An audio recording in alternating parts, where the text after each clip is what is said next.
from 24th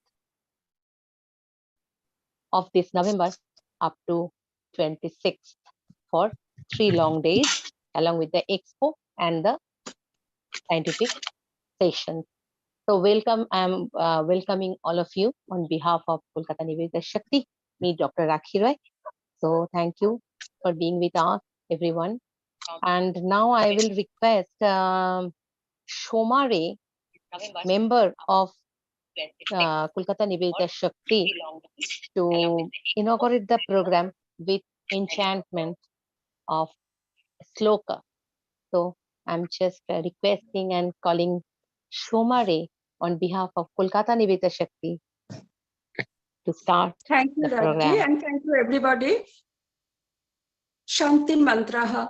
Om Purnamada Purnamidam Purnat Purnamudachyate Purnasya Purnamadaya Purnamevabashishyate Ishavasmidam sarvai Yat kincha jagatyang jagat Tena taktena bhunjita magridha kasya shvidhanam vidyancha yastat veda bhayang saha avidyaya mrityun tirtva vidyaya mritamashnute sarve bhavantu sukhinah Sarve santu niramayah Sarve bhadrani pashyantu ma kaschit dukha bhaga bhavet. Om Shanti Shanti Shanti.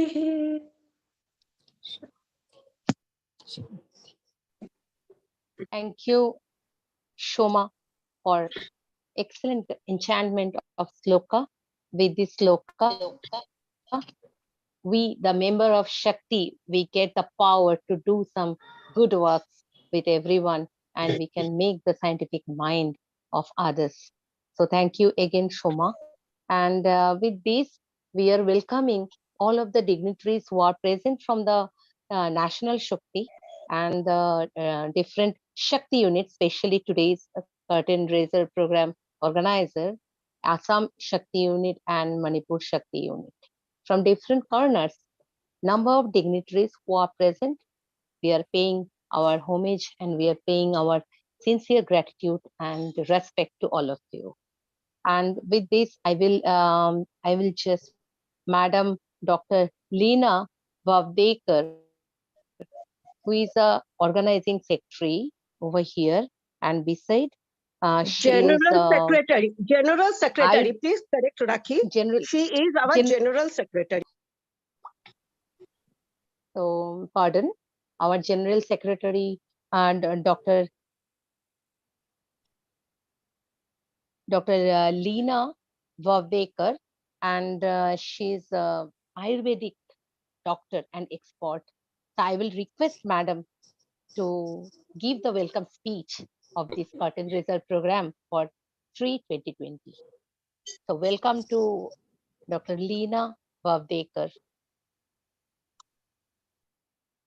धन्यवाद राखी जी।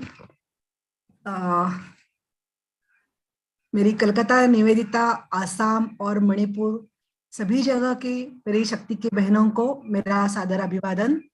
आप ये curtain raiser programme कर रही है, इसके लिए आप सभी का अभिनंदन। हम सब मिलकर ये हमारा शक्ति का बहुत बड़ा कार्यक्रम करने जा रहे हैं। JNU ये हमारे साथ एक संस्था है जिनके यहाँ हम कर रहे हैं। JNU की प्रतिनिधि हमारे रंजना आर्य जी हमारे बीच में उपस्थित है। उनके सहकार्य से, सहयोग से हम ये कार्यक्रम करने जा रहे हैं। 2 साल पहले 2020 में ये कार्यक्रम ऑर्गेनाइज हुआ था। ऑर्गेनाइज करने का सूचना दी गई थी, सूचित किया गया था, लेकिन उस समय कोविड के कारण वो कार्यक्रम नहीं हो सका और 2 साल ऐसे ही रहा। फिर भी उसी उत्साह से मैं कहती हूँ को दुगने उत्साह से अभी सभी कार्यकर्ता इस काम में जुड़े हुए हैं। तो अब ये कार्यक्रम बहुत ज्यादा अच्छे पैमाने में हो जाएगा, ये मुझे विश्वास है। हमारी पूरी जेएनयू की टीम इसमें लगी हुई है, शक्ति की सभी जगह की बहनें इसमें कार्यरत है। पूरा 3 दिन का ये बहुत बड़ा कार्यक्रम सिर्फ सभी महिलाएं ऑर्गेनाइज कर रही है। हमारे बंधु, पुरुष बंधु कार्यकर्ता का साथ सहयोग हमें है, परंतु कार्यक्रम ऑर्गेनाइज कर रही है सभी बहनें, सभी महिलाएं हैं।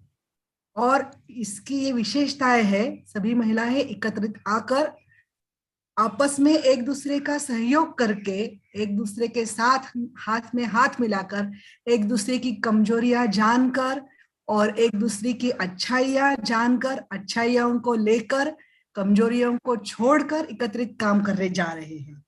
मैं चाहती हूँ इसमें आप सभी का सहभाग होना अत्यंत आवश्यक है।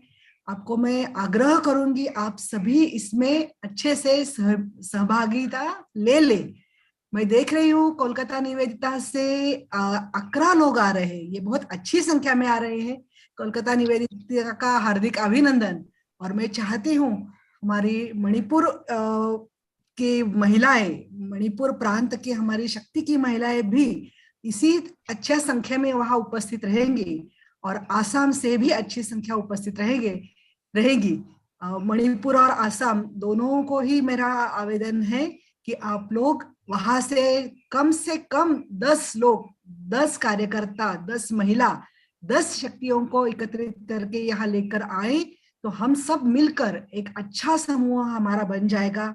हमारा एक बड़ा परिवार वहां एकत्रित हो जाएगा, बड़ा पारिवारिक हमारा एक संगठन, इसमें पारिवारिक शक्ति उसमें आ जाएगी। और इसका फायदा यही होगा कि हम आगे चलकर भी हाथ में हाथ मिलाकर काम करना सीखेंगे। ये एक बात है, एक तो अच्छा कार्यक्रम देखना ये एक बात है, और एक दूसरे के साथ काम करते समय किस तरह से अपने आप को थोड़ा सा नीचे रखकर दूसरे की बात भी सुनना चाहिए, ये बात का प्रशिक्षण हमारा इसमें अपने आप हो जाएगा। तो ये हेतु भी, ये भी, और सीखने की कोई उम्र नहीं होती, कौन सी भी उम्र में, ऐसे नहीं कि स्कूल में जाकर सीखना चाहिए। ये संगठन का कार्य जो है जिसमें एक दूसरे के साथ रहकर ही बहुत कुछ सीखने को मिलता है। तो इस तरह सब लोग एकत्रित आएंगे, मणिपुर और आसाम से भी 10-10 महिलाएं इसमें आ जाएंगी, तो ये कार्यक्रम बहुत खूब बन जाएगा, बहुत अच्छा बन जाएगा। 3 दिन के कार्यक्रम में हमारे कई कार्यक्रम कर रहे हैं, जिसमें पहले दिन एक्सपो है, इसके डिटेल अब उस विषय की व्यक्तियां बताएंगी, मैं सिर्फ उनका नाम लिखूंगी। दूसरे दिन 25 तारीख को हमारा इनॉग्रल फंक्शन होगा और हमारे सब सेशंस शुरू हो जाएंगे, जिसमें एकेडमिक सेशंस, वो भी आपको फीस्ट रहेगी। एकेडमिक सेशंस बहुत अच्छे से प्लान किए हैं रंजीत ने। उसके बाद शाम जो है वो हमारी सुरमयी संध्या होगी, जिसमें हमारी ही सभी बहनें, अलग अलग प्रांत की सभी बहनें, आज एक असमी बहन हमसे ज्वाइन हो गई है जो जेएनयू से है, और वो कह रही है कि मुझे डांस करना है, तो हमने किसी को ना नहीं कहा, उसको भी हम ले रहे हैं। इस तरह वो शाम की सुरमयी संध्या सुर, संगीत और नृत्य इन दोनों के साथ सजेगी, और हम सब एक अच्छा सा रिलैक्स वातावरण हम अनुभूत करेंगे। दूसरे दिन 26 को, तीसरे दिन फिर भी हमारे और भी सेशंस रहेंगे, 17 रहेंगे। ये दोनों दिन अच्छा खाना भी खाने को मिलेगा हम सब लोगों को, वो भी एक साथ करेंगे हम लोग। ऐसे है, और रहना भी हम लोगों को एक साथ ही है, एक ही जगह हम लोग रहेंगे तो भी एक दूसरे को जानने में, पहचानने में और आगे काम करने में हम सब लोगों को एक ऊर्जा मिलने वाली है। तो मैं चाहती हूँ ये ऊर्जा जो हम अपने काम में जब व्यस्त रहते हैं तो ये ऊर्जा नहीं मिलती, और जब किसी सहेलियों को मिलते हैं, बहनों को मिलते हैं, तो वो अपने आप एक दूसरे में ऊर्जा ट्रांसफर हो जाती है। जैसे हमेशा रीता जी को मिलने से सबको एक ऊर्जा मिलती है, ये मेरा खुद का अनुभव है। तो वही अनुभव हम सब, रीता जी जैसी अनेक बहनें हमारे साथ है, हम उनको मिले और हम चाहते हैं, मैं खुद बहुत उत्सुक हूँ आप सबको मिलने के लिए, आप सबको मिलना चाहती हूँ मैं, असम से भी सभी बहनों को और मणिपुर से भी सभी महिलाओं को बहनों को मिलना चाहती हूँ। आप सबके इंतजार में हूँ। आप जल्दी जल्दी अपना बुकिंग कर लीजिए और भी लोगों को मोटिवेट कीजिए और हम सब लोग आएंगे, मिलेंगे एक साथ, स्त्री 2020 में अपनी शक्ति बढ़ाएंगे। धन्यवाद। Thank you madam, Leena madam. And हमें बहुत खुशी का बात है कि आपने खुद का स्टाइल में इतना प्यार से सबको बुलाया उधर जाने के लिए और थोड़ा जानकारी भी दे दिया हमें, इसलिए हम लोग बहुत खुश हैं। पहले से ही थोड़ा जानकारी था हम लोगों का, उसके आगे आपने जो जोड़ दिया वो सबको ज्यादातर मोटिवेट करेंगे, ये सोच है हमारा। Thank you again doctor Leena madam. So now I will just request Dr. Ranjana Arya Madam, who is the convener for STREE2020, and she's a renowned assistant professor. She is in School of Biotechnology, JNU. So we will listen about the conference from Dr. Ranjana Arya. So over to Dr. Ranjana Arya, ma'am. Thank you, and I would like to also thank all the organizers for organizing such an excellent curtain raiser program. And as Leena ji has very rightly put up the foundation of this whole conference, and the theme initially when I heard about this, that Shakti is planning something to organize to bring all the women in science and technology on a platform, one single platform, I think that itself was a great idea.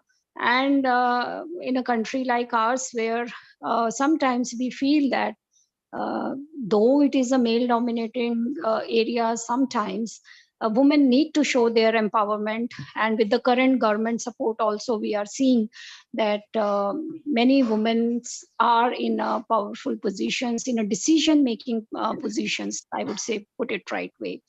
So this is a time where being in science, struggling for so long, we will be able to show our strength and empowerment and showcase particularly our work, science work, any technology, any startups, any entrepreneurship, and our role, because we are doing both ways. We are working at home, the home as a housework, house ladies, as well as in the professional world.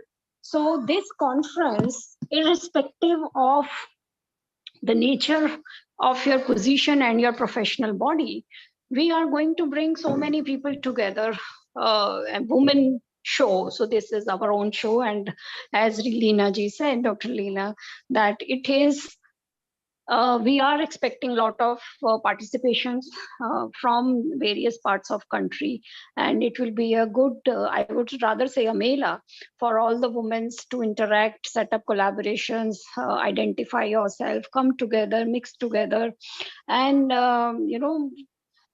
there is so much to learn from life. We can collaborate and move on even professionally.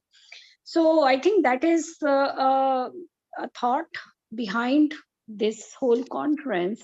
And you must have seen the brochure that has been widely circulated.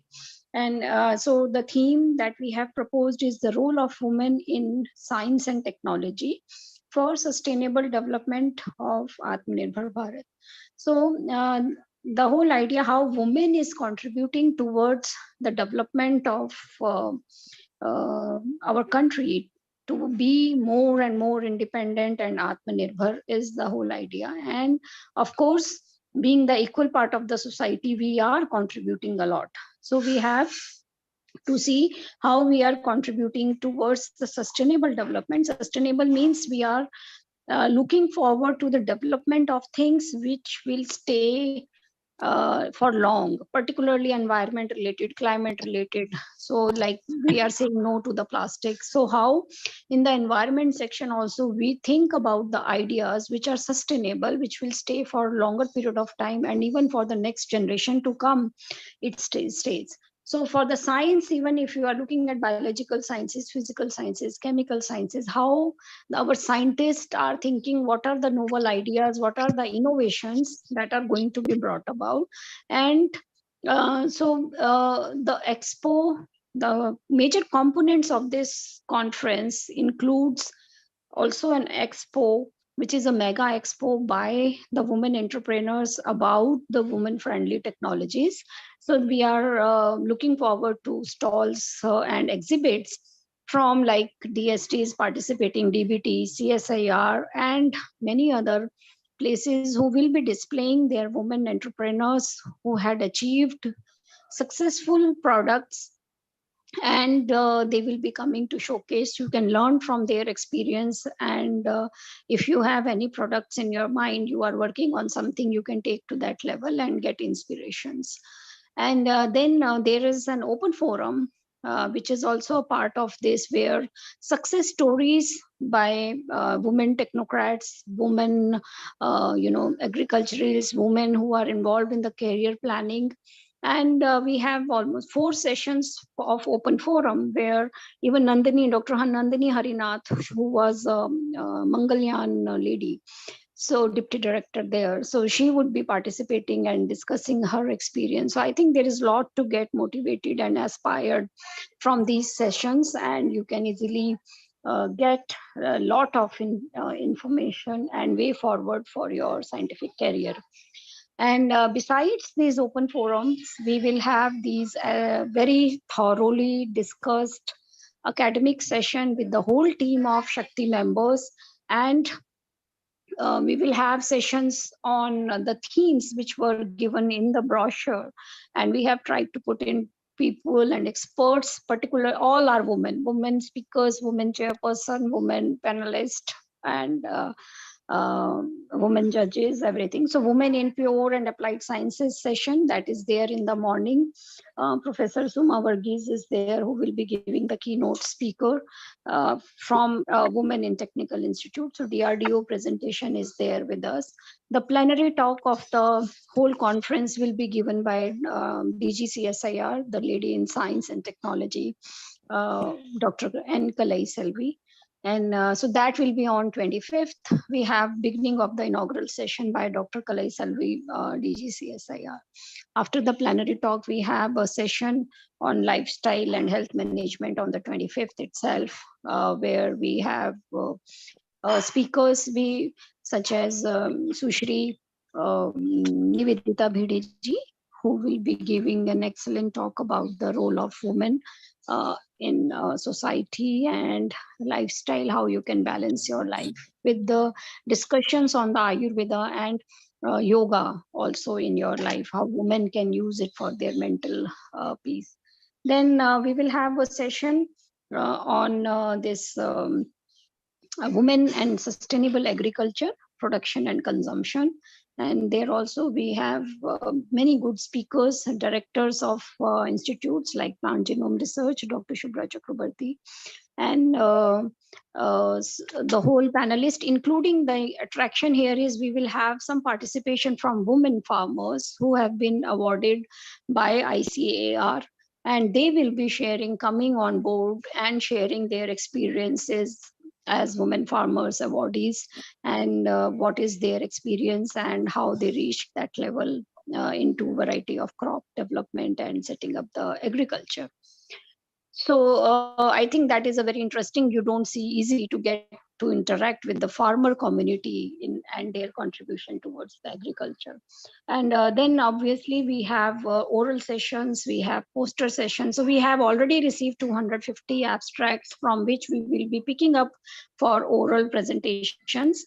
And there will be a competition, there will be prize distribution, and best poster award, best oral award, and there will be judges who will be looking at various themes and analyzing for all the student participation as well as the faculty participation.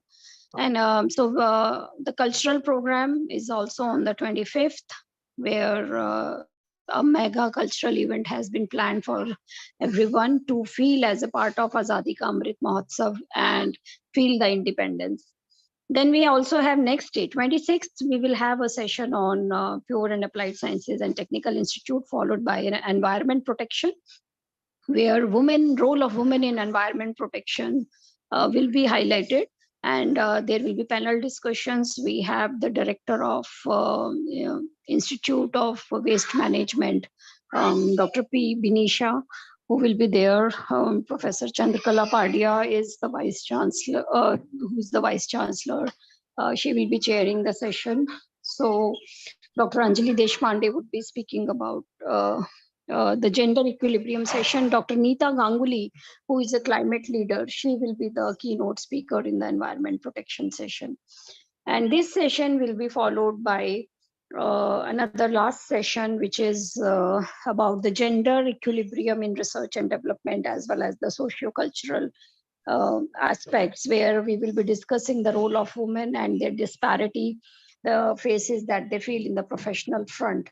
And we have eminent speakers over there with the panel discussion, followed by a valedictory session where the prize distribution and interaction with the chief guest. So I would say the whole thing would not have been panel, brought into practice if the complete Shakti team was not there. They have worked day and out along with us and guided us. It was a learning experience for us also, that to take this level, we do small meetings, small conferences, though we have 400, 500 present, participations, but the feeling of getting associated with the whole country from the different parts, like I hear Kolkata Shakti, Assam Shakti, Mizoram, then Haryana, then all different parts, it feels such a feeling of sense of unity and togetherness that that is really, I would say, incredible about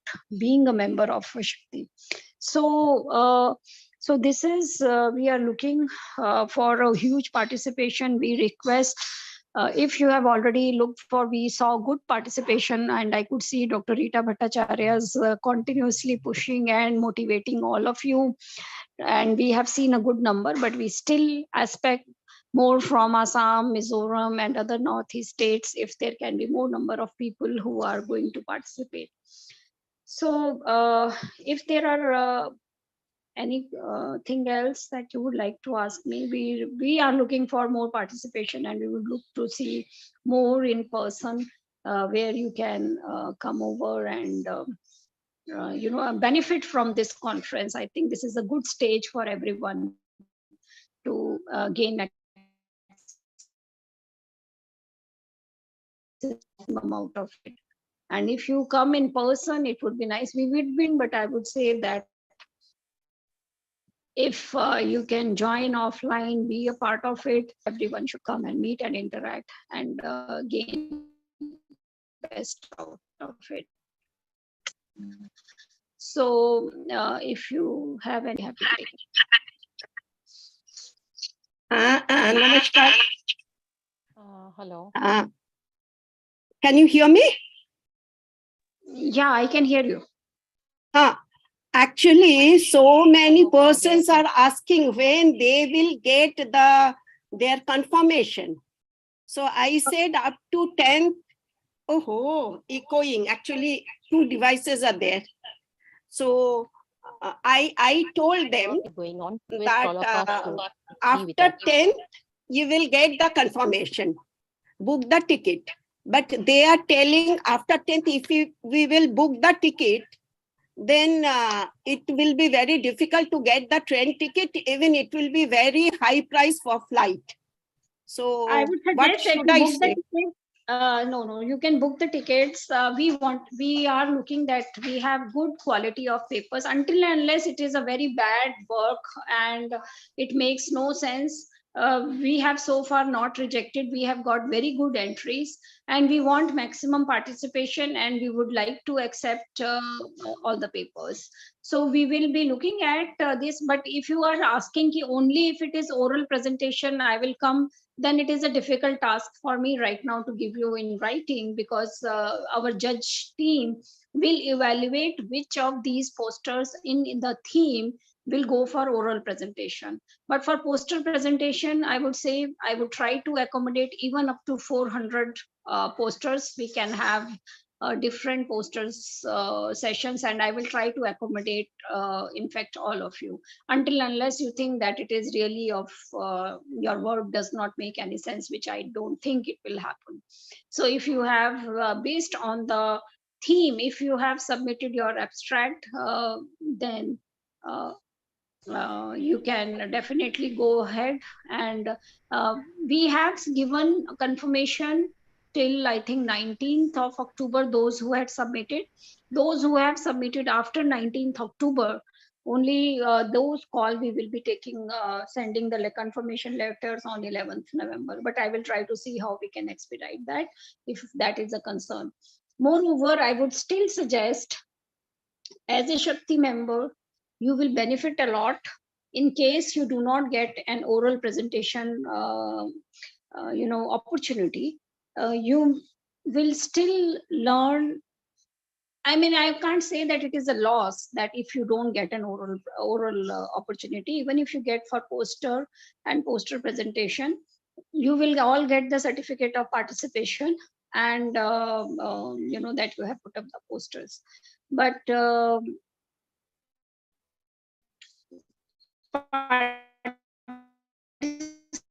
participating in the conference should not be only then you will come. So as a learner, as a researcher, as a scientist, my advice would be that you please go ahead, please come over. There will be a lot of things to learn. And I am very hopeful from this conference that it will change and bring change in our own personality, in this, not only in the scientific field, but also at the personal level. So I would encourage that please go ahead and register. So we have time till 10th November, please. Thank you so much. I got encouraged. Thank and you, I'll tell everybody, Dr. just book your ticket. Correct. Finally, thank you so much, Dr. Ranjana Arya, madam, because at least who are present over here, we have got a clear idea. In an article, she has given a picture of the total conference, which is going to be happen on 24th up to 26th at JNU. So thank you, madam, for that. And we are quite sure that we are going to satisfy the theme of our STREE, and it will be a fantastic place to explore and to know about yourself and to know about the works of others. So definitely we, the Shakti members, will encourage other members. They should join the program, and we will together make successful of this program, national conference as well as expo. Thank you, Ranjana Arya, madam, again. So now with this is a program where we can get and we can exchange the queries also, which Dr. Rita Bhattacharya ma'am has made this clearance to all of us. Thank you for that also to Dr. Rita Bhattacharya ma'am. So now we are proceeding with the technical session for today's curtain raiser. And as per schedule, it was given that Dr. Shudha Priyari, Madam, National President and the Chairperson, STREE2020, will chair the session. But somehow for other assignment, she is not now available.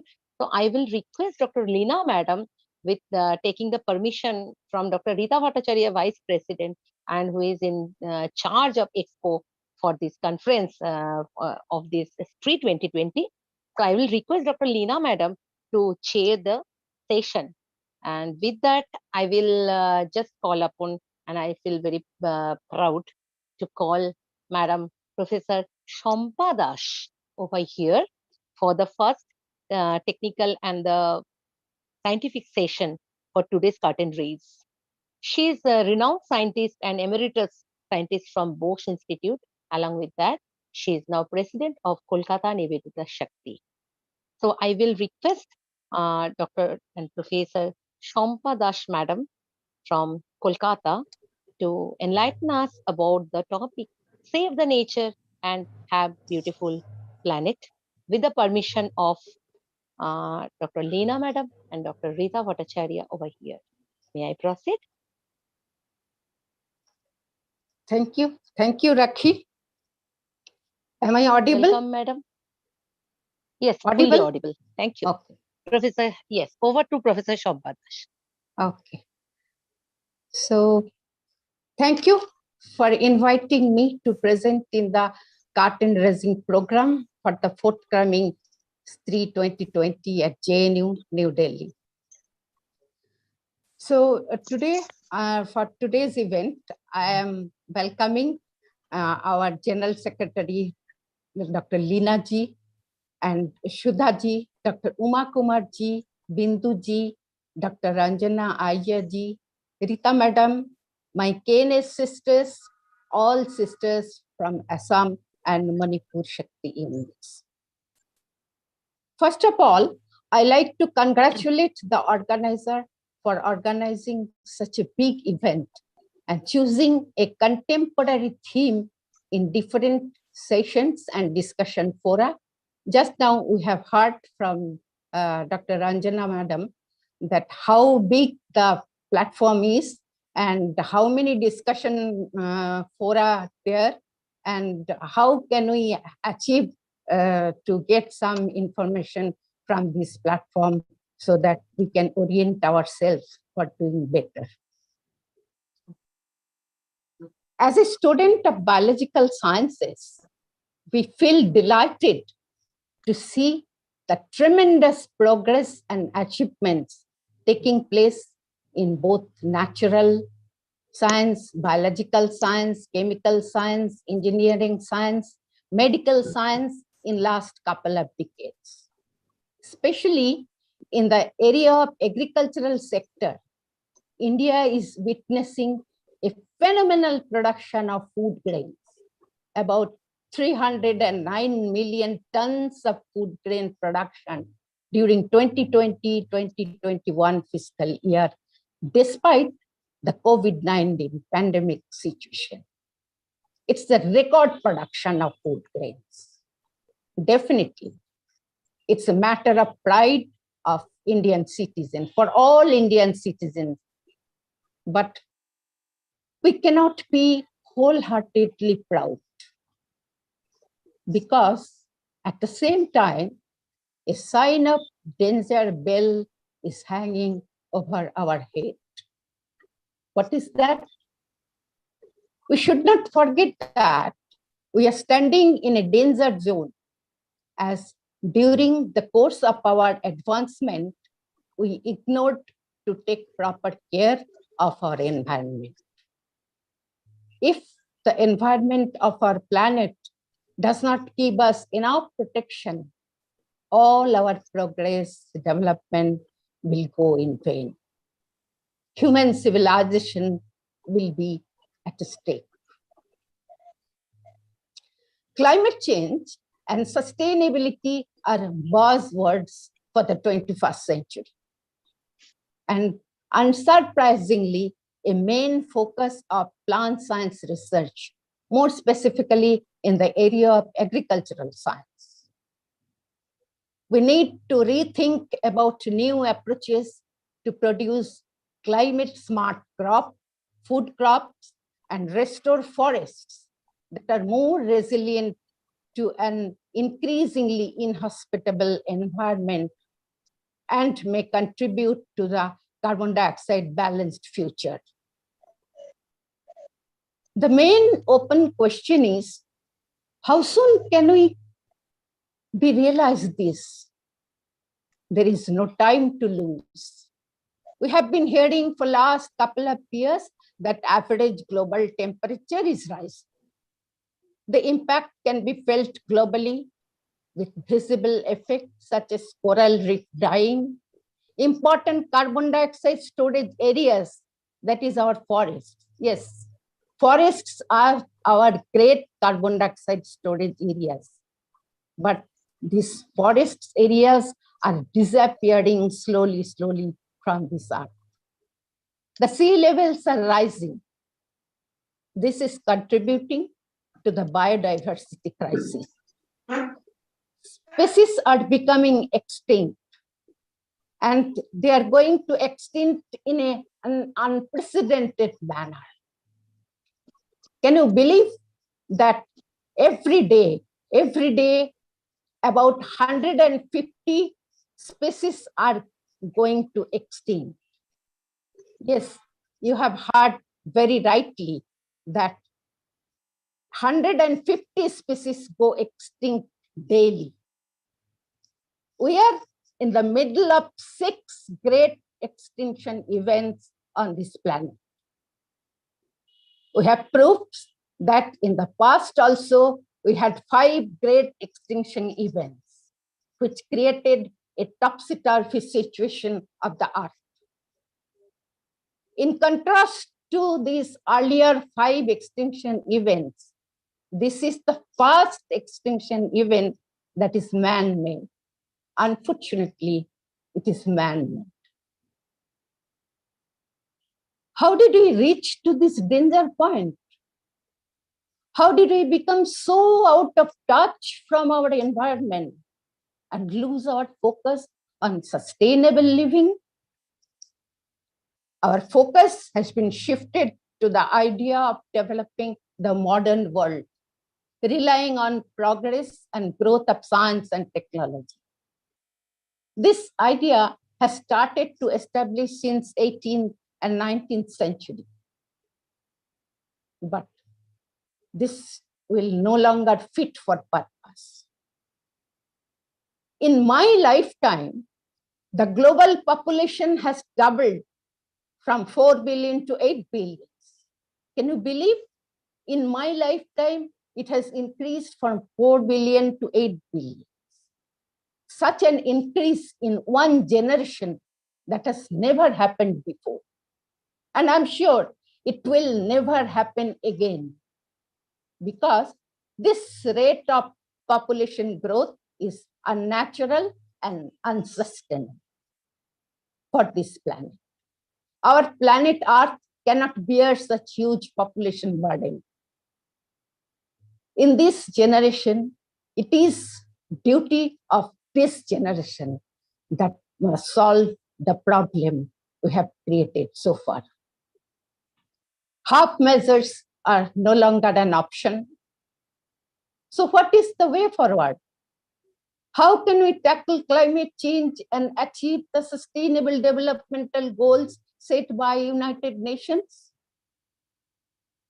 Definitely, one important tool at our disposal for finding solution is definitely science, but only in combination with the political will to put new scientific discoveries into action. In theory, it seems a straightforward proposition, but in practice, it has been a very rocky road, despite early warning signs. One glaring example is timber loss.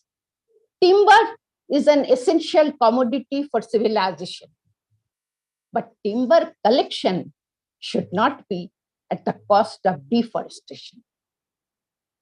Sustainable forest management is required here. It aims to secure forest not only for immediate use, but as a resource for future generations also. We should harvest only as much timber as could be regrown over the same time period. Although this idea has become a cornerstone of modern forest management strategy. Unfortunately, it has not prevented the ongoing loss and or destruction of forests globally. It is true that climate-related factors and forest fires are major components in primary forest loss. We are hearing about forest fires in Amazon area and in Australia very frequently. But the main cause remains commodity-driven deforestation. Over the past 2 years, we have learned over and over again that the future is uncertain. But we have also seen that we can find solutions with the help of science. The glaring example of combating the worst effect of the coronavirus disease, COVID-19 pandemic, and producing effective vaccines in record time. Production of effective vaccines in record time is emblematic of what the scientific community can achieve through building a deep understanding of the natural world and harnessing global expertise to focus on an urgent goal. we should be definitely proud of our achievement in vaccine production.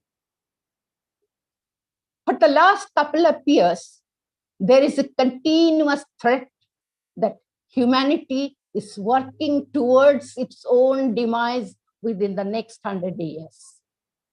Warning was given by philosophers, scientists, political policymakers, and well before they have given us warning, but we did not care. Now this is the high time to prove that threat is unjustified. We can protect our planet. If we look downwards to our local issue than the global, we see that our own mother Ganges is suffering from severe pollution. The Ganges and Brahmaputra are almost the lifeline of Northeast India and Bangladesh. But we are continuously contaminating our rivers. Still, we expect good returns from our rivers. It is high time to focus our scientific research to protect the Ganges with proper scientific manner for betterment of surrounding ecosystem, agricultural activity, and human civilization. Sustainable development is achievable. Definitely it is achievable. But again, effective actions taken up to realize that goal were few. Climate change has caused substantial damages and increasingly irreversible losses in terrestrial, freshwater, coastal, and open ocean marine ecosystems. The extent and magnitude of climate change impact are larger than estimated in previous assessments. This is the time to link the climate change and sustainable management of ecosystem, which should be our new focus for future research. As a first step, we need a more holistic approach across various scientific disciplines. There must be great roles of more scientific-based policy set to achieve our goals. Yes, we have scientific concept in our hands, but science alone is not the answer. I want to stop with the message of hope. Human beings can create a society in which they can live indefinitely on this earth if they impose limits on themselves and restrict the production of material goods to achieve a state of global equilibrium with population and production in carefully selected, balanced manner. The onus is on young generation of scientists. In this conference, we'll be listening some important messages from experts of different disciplines, gaining from them young scientists, science educators, workers associated with scientific research from inside and both outside Shakti group, orient themselves, design experiments, make good planning to execute so that something can be done to save our beloved earth. Now, my colleagues, Dr. Pritha and Dr. Anuja from KNS will highlight some of their research activities towards this goal. Thank you and Jai Hind. Thank you, Professor Shampa Das. Literally, she has pointed out some of the points which are very, very important nowadays. If we are not able to save our Mother Earth will not fail anything, but our existence will be in stake. So thank you again, Professor Dash, for enlightening us about the importance of how we will save and why we will save our nature. And that is the only way towards the better future. And that the way she has explained that empowers the role of women, how in the science and technology for sustainable development for Atmanirbhar Bharat. And that is our motto to be celebrated on this conference. Thank you again, Professor Shampadash, for her nice enlightenment to us. Now I'll get the privilege to call Professor Dr. Pritha Bhattacharya. She is assistant professor and former head of Department of Environmental Science at University of Calcutta from Kolkata, and she's doing research since last almost more than 14 years, almost 20 years, and she has successful descendants of her own. And today she will enlighten us about the environmental and occupational health, its challenges and consequences, and its protection. So over to Dr. Pritha Bhattacharya. Beside her this position, now she is Secretary of Kolkata Eveta Shakti. So we are happy to have Dr. Pritha Bhattacharya over here, and over to Dr. Pritha for her presentation on this. Thank you. Thank you, madam, for giving this opportunity. And I want to share my presentation. Hope I am audible. Fully audible.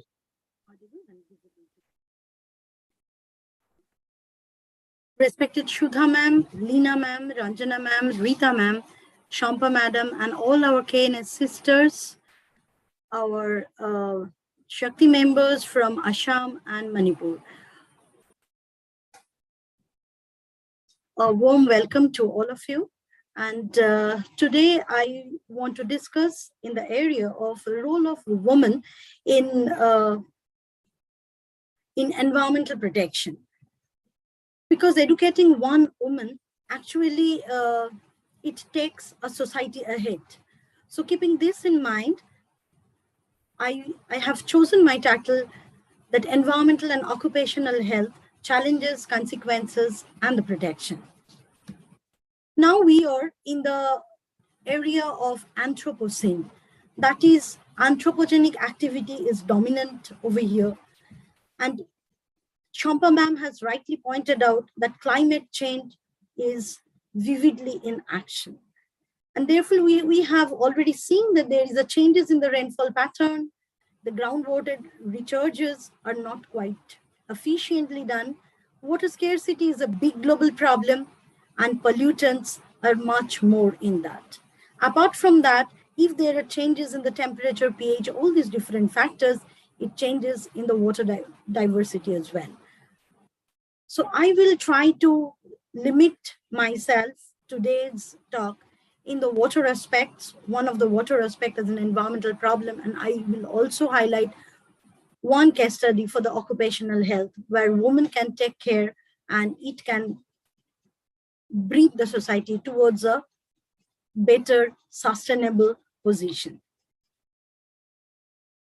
So environment, anything and everything that's surrounding us is our environment. So it includes our water, air, the crops, everything. And these are not any isolated thing. Water, air, all are these things which does not have any boundary.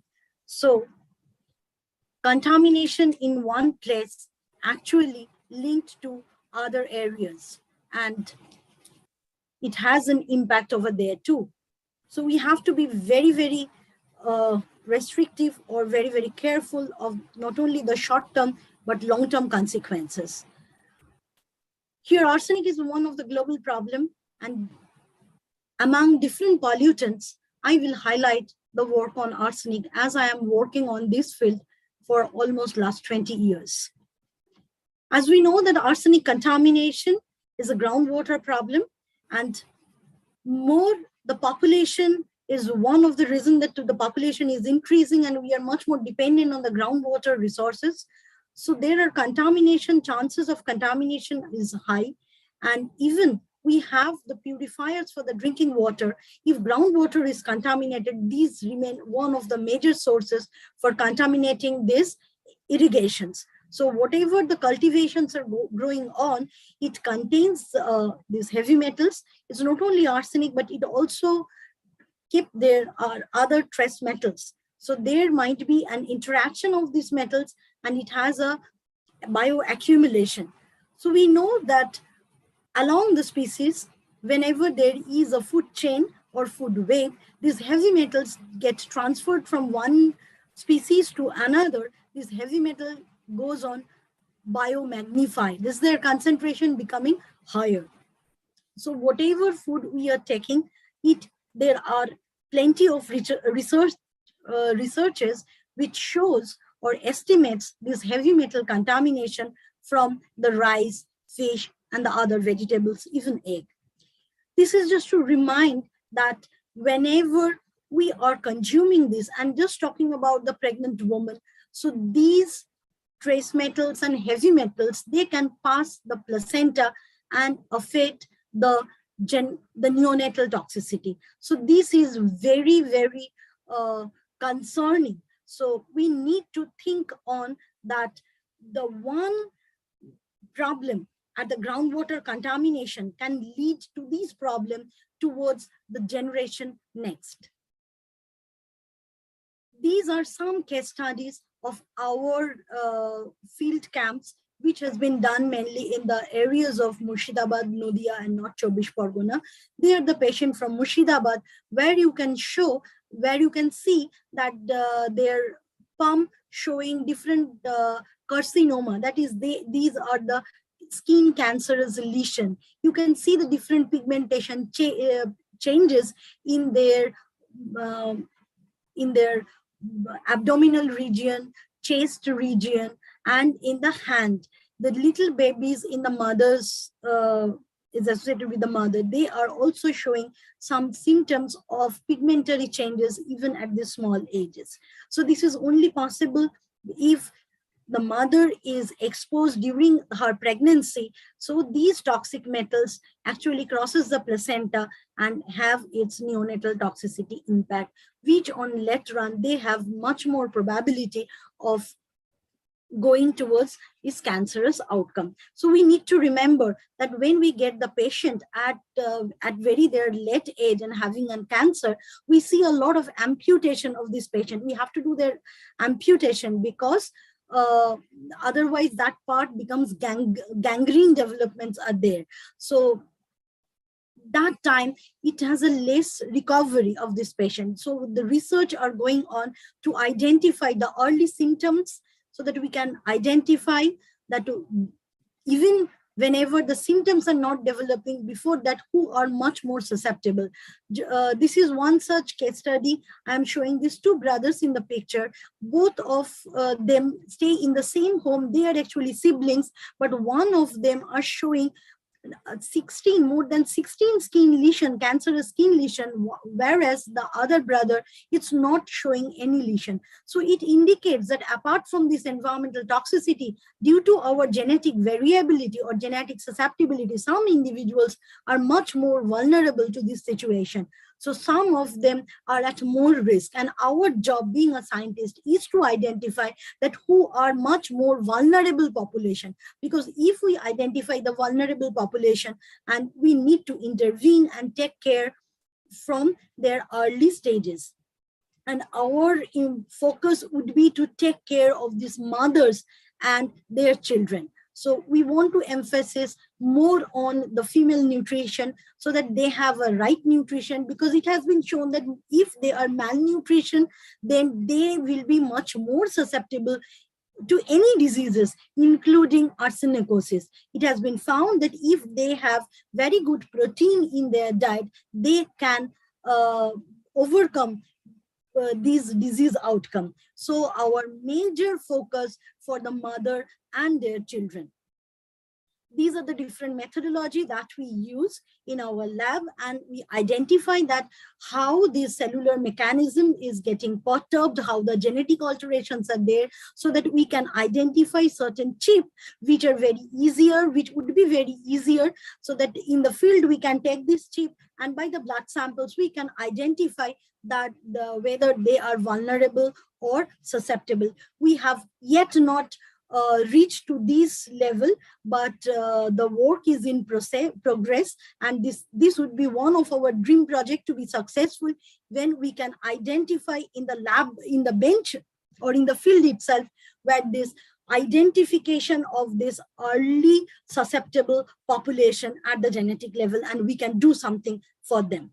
These are certain preventive measures, even in our country, like India, like low or developing country, where we can give more emphasis on the prevention rather than post post disease depending on the medicines. So there are some options like rainwater harvesting. We need to take care that in which layer, geological layer, these tube well are getting inserted, because depending on this layer, we know that whether this tube well we will get arsenic or not.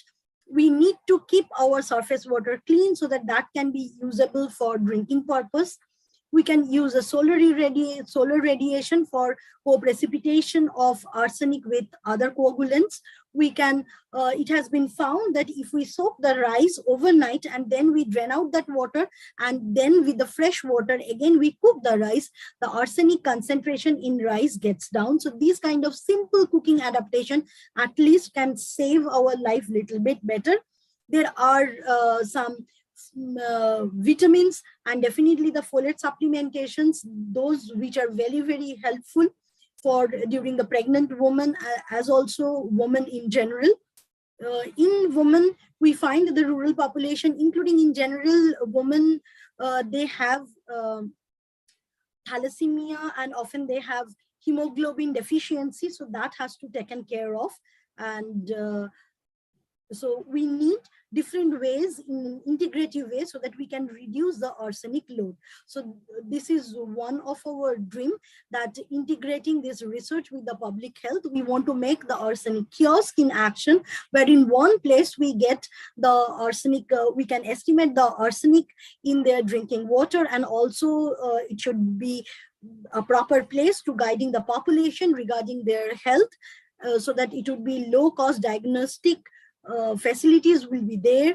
And we will also have some remote monitoring facility with the doctors, so that in the rural areas, whether the population don't need to go to the clinic, we would have a system through which they can connect to the experts, so that the population get easier access to the doctors. So this is one such example where environmental protection can be done, and we need to empower of the local women, because as I have already mentioned, that if they know that how to take care, they will take care of the entire family and their kids. So these are our primary focus area. There's a woman in this rural areas to empower them with necessary knowledges. I am just giving one example of the occupational health, occupational problem, which I have worked in the Midnapur area. These population actually do the waste hair recycling process. The waste hair is used actually in different purposes, from wig preparation in the cosmetic industry, as also in the fertilizer. So these, you can see in this picture, there are a number of women along with their children on their lap, they are doing. So what they're doing, actually waste hair samples are coming from different places. They separate it, they clean it, and they actually create wig. Mainly they are involved with the wig which are used in the cosmetic industry, but they don't know that how much risk they are taking by such occupation. These are, they have a skill, they are the manual, they use this manually, but for this they do not use any PPE, any protection. You can see the small children are at their laps, so they are also inhaling these small dust particles, and these hair dust particles contain lots of germs, so these babies are also at risk. And even this woman population, so we have found that they have TB, they have diarrhea and other many diseases which are mainly communicable, and also some non-communicable diseases as well. So these are the process. I am not going to the detail that how from the simple waste hair they are processing the wigs for the use, which are hugely marketed outside as well. So this is a very big industry, and economic turnover is very, very lucrative. That's why these population who are, by their education, they are very low, but they earn a very handsome amount of money from this. So we need to, we have taken care of this population. We have shown them how to take care of their health and what are the risks during whenever they are dyeing these hair samples. They are using a lot of carcinogenic dye, and they don't know that the dye they are using in the bare hand, they have the risk of having this different kind of skin cancer, as well as the normal irritation, dermatitis. These are the problems at, they are at this risk. They have the lung problem as well, because they are breathing this powder while they are working without any PPE. So these are the methodology how we are working. You can see that we are doing a camp in this rural sector. We are taking their data. We are having consultation with them.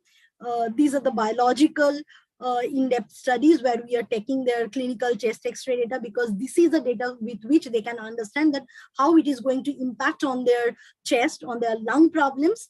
We can show the effect on the different cellular level. We are doing their blood test showing that their hemoglobin level is also low, their respiration, they are having the respiratory problems. So these are our different camp in this village, where we are trying to educate them, aware, we are trying to make them aware, and showing also the preventive measure, so that they cannot this waste, by this waste they do not have any difficulties with the surrounding environment, because we have seen that since they are not bothering about the surrounding environment as well, so whatever the leftover is there, the dye, the waste here, they are actually dumping in the local water bodies.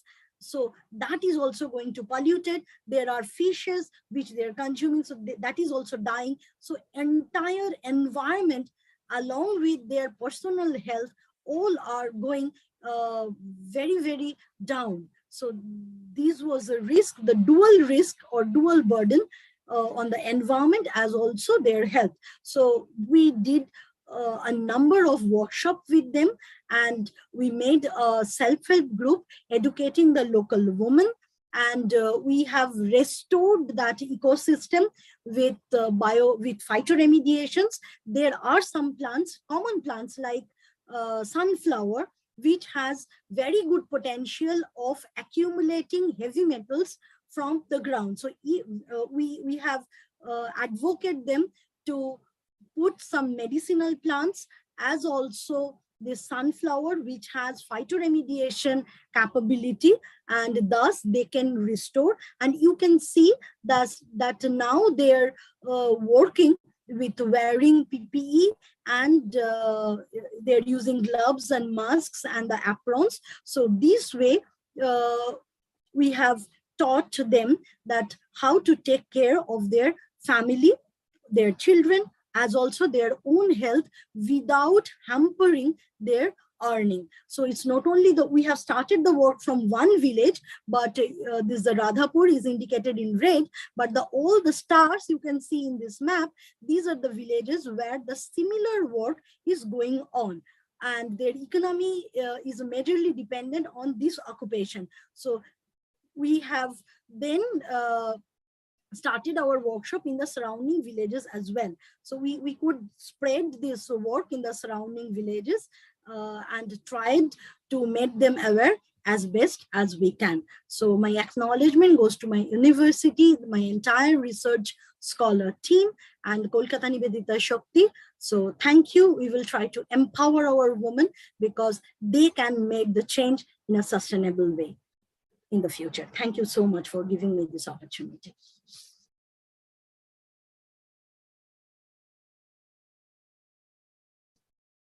A lot, not only depicting some problems of environmental issues, but also how to go for the remedy of these problems. She has pointed out in a nice way about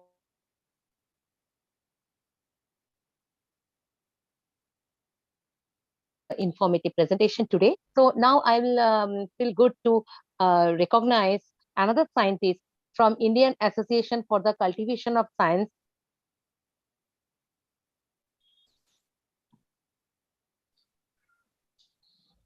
doing vast work in the field of self-powered waste micro energy harvesting. And today we will just get some glimpses of her work, and she will be enlightening the topic that environment-friendly micro-energy harvesters for future electronics.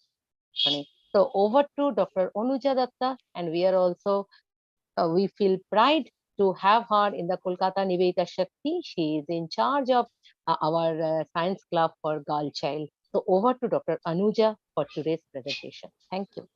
Thank you, Rakhi. Thank you very much for the short and nice introduction. And I acknowledge all the eminent dignitaries who are present here right now, particularly Dr. Rita Bhattacharya, then Dr. Leena ma'am, and then Pritha is here, my friend, and Rakhi and all. And of course, Professor Shampa ma'am. And we have heard different issues related to sustainability, and that is mainly on the forest resource and the resource such as water. What are the crises we are going through because of the over-exploding populations our earth is going. And India is not lagging behind because India's population is one of the biggest in the world after China, and we are slowly reaching past China in next 1 decade. So another issue that it's very much important that as the population is growing, we need energy, and this energy is not from the energy what we are talking about your like a water resource or food resource, but it is about the power that we use everyday life for our gadgets, for many different powering up of devices. So I'd like to share my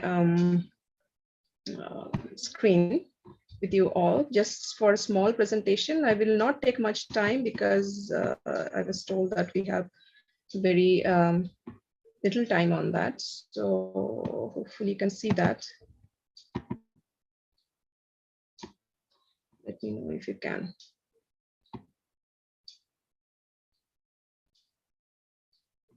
Okay. So I hope you can see my video, right?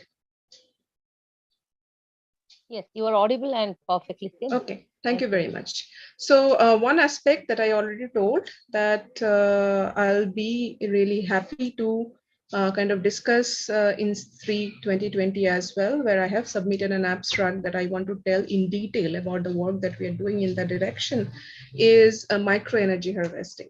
So energy is something that we all need for our day-to-day life, and our future electronics and our electronics that we're using right now, starting from healthcare to our daily basis, we need energy. And not only electronics, but many other everything gadgets, what we are using. The thing is, we have already known now, like what is sustainability. So sustainability is something that assures you that it doesn't really get depleted, it doesn't really get wasted as you're using it. So you're basically want to save it for your future generation. This is somehow related to renewables, but renewable is somewhere you're using all the resources which are non-depleting or non-replenishing. But sustainability doesn't really have to, you have to use only the resources which are non-depleting, but you can use the depleting resources, but in such a way so that your future generation can also have some share of the resources that you're using now.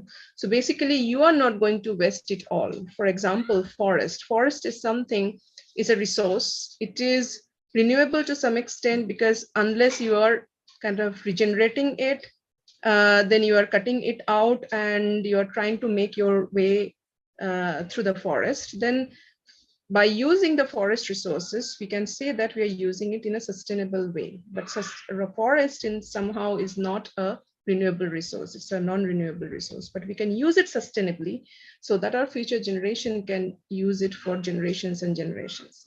So that way, if you check into the circles of sustainability, starting from the concept of sustainability has come in more into the focus, particularly in different areas of life, in economy, then in energy as well, as I will be talking out, particularly focusing on that part.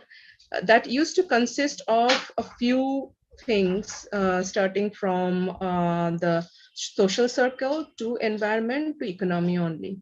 But now in 2021, if you see the circle of sustainability, so every year it kind of got improvised and more components got into that thing. So now by 2021, the circle of sustainability has spread up so much.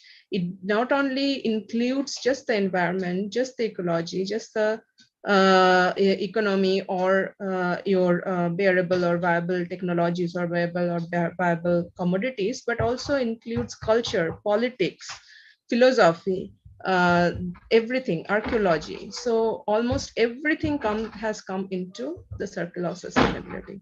And all these things have come from our basic need of what we have seen, that our carbon dioxide level on the earth is increasing more and more. Our resources are getting depleted. So each and everything has to be used in a sustainable way so that we can breathe out, we can get space, we can eat more in a proper way, or we can get proper healthcare system. So everything comes in the circle of sustainability. And obviously, energy is not lagging behind. It has also come into the circle of sustainability. And when we are talking about energy aspect, the main component is to reduce the carbon footprint on the earth. And that's what where we have to use the resources, the available energy resources in a more sustainable way, to reuse the fossil fuels so that the fossil fuels are not get depleted. We have to find new ways of using different energy resources, find out different energies so that which are new in that aspect in such a way. So that all goes back also for the energy perspective I'm talking about, but not only energy perspective, there are other issues such as good health and well-being, then industrialization, making smart cities, then climate action, then life on land. There are almost 13 goals. So all these 13 goals were put forward in 2015 in the UN Paris Agreement, where the Sustainable Development Goals were put forward, that each and every country has to abide by these Sustainable Development Goals. They have an agenda by 2030. They have to reach certain taglines that this has to be eliminated, this has to be included, and so on. So in that case, clean energy, affordable and clean energy is goal number 7 in that. These all we probably know by now very well, because we are almost reaching 2030 and we have to find a way out so that each and every country can call itself a sustainable, call herself a sustainable country in using all the resources, in finding new energy resources, in finding new health resources, then eliminating all the health problems and so on. But all these things are very much interconnected. If you see the clean energy, good health and well-being, obviously, and then smart cities, they cannot be really made into separate goals, and we cannot think about it like in a separate goal. So all these are really connected together, because if you want clean water and sanitization, that is related to good health and well-being, and that is also related to life on land, because what we are also living on land. So in some way, climate action, clean energy, good health, well-being, clean energy and sanitization, clean water sanitization, everything is related. So energy is also related to that.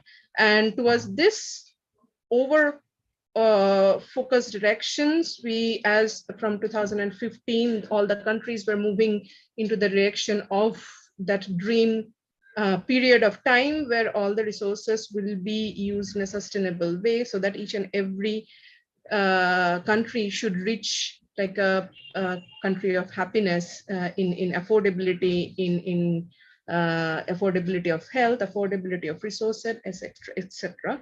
Then that country in line, we have India as one of the most important country, which is in the third after China and USA. You can think about that these are countries which is one coming out to be a superpower, another one is already a superpower for a long time, and India is coming out to be very strong to reach that goal by 2020, 2030, and from 2022 it has boomed even more, even further.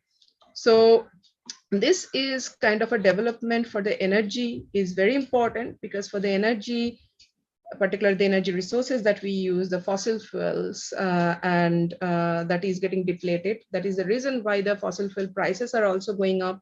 And there are a lot of politics and inter-country politics are going on with that direction. And we have three particular important factors here: energy security, equity, and environmental sustainability is also a part of that. So to have more energy security and to have more equalized energy distribution, the environmental sustainability now has to be a part of it. Without that, you cannot really think about secure and equal energy distribution to your stakeholders, to your domestic users and all. So in 2021, so this energy association, International Energy Association, always ranks based on these factors, the countries which are following the exact definitions of energy security, equity, and environmental sustainability all at the same time, like how much renewable energy they are using for getting the most share of their energy from. So European countries are very much good at it. So Sweden, Switzerland, Denmark, Finland, they are very much there. 40 to 60% are now coming from the renewable energy resources. And here India is lagging behind. It is in the 75th position, whereas last year, 2019, it was even after 100 positions. So it was about like 125 position. But slowly it is increasing in the rank. So from 125 to in 2 years, it has reached to 75. So all because India is now very much focused on following this three energy trilemma, where environmental sustainability is a big part. So environmental sustainability in energy, if we kind of revisit recent quotes by our Prime Minister, we can say that he was emphasizing on energy access, energy efficiency, energy sustainability, and as the four pillars, as the three pillars, as well as he declared that India has to reach energy Atmanirbharta by 2040. So this is something that we have to always think about, and my research actually is towards this direction, where this energy efficiency and energy access terms has to be together. And this is like a strategic way of utilizing your energy. How you can do that: whatever energy we are generating right now, we can divide it into two different parts. One is where we can actually make a big energy distribution, where we are using solar plants, wind plants, and obviously the nuclear plants, thermal power plants that we are getting energy from. We are lighting our lights and all the equipments that we use every day, from the petroleum as well. So those energy requirement is very high. It has a high demand. Whereas on the other hand, there is an energy perspective where the energy demand is very high, but you don't require that amount of energy. Where it is in the smart electronics devices. It is the requirement of energy is going down in that direction, because our devices are getting smaller and smaller. We are making smaller and more efficient, more flexible devices that can be implanted inside your body, that can replace the pacemaker somehow, that can utilize the other resources around the environment to get the energy from, so that the part which we used to require from the fossil fuel can be a little bit saved, and we can utilize the power from the environment to get that energy from. And that is what is called energy harvesting. And why this is called energy harvesting? As the name suggests, that we are harvesting it, we are scavenging it. We are scavenging these energies from different motions, thermal energies, radio frequencies energies, mechanical movements from our surrounding. So let's say if I'm walking, then my movement, human motion, is generating those vibrations. So if I'm using a shoe, I'm always walking with a shoe. So if I'm using a shoe which has this kind of environment friendly energy harvesters, from our motion, we can generate some energy from that human motion that we can use for powering up small devices which we are using. For example, our smart electronics that we are carrying in our pocket. So that way we will not be really focusing on using a lot of batteries. Obviously, these electronics are getting smaller and smaller. We are using more and more wearable devices. We have Google Lenses now. We have Alexa. We have those refrigerators which tell you when to order some milk when it is out of stock in your fridge. So we are going into that area. We have the smart railway track going on right now in development in India, where we are thinking about moving at a high speed from one corner to the country in just a few hours. So this kind of technology needs to be more smart, more available to everybody, so that our dependence on the batteries will be even lesser and lesser.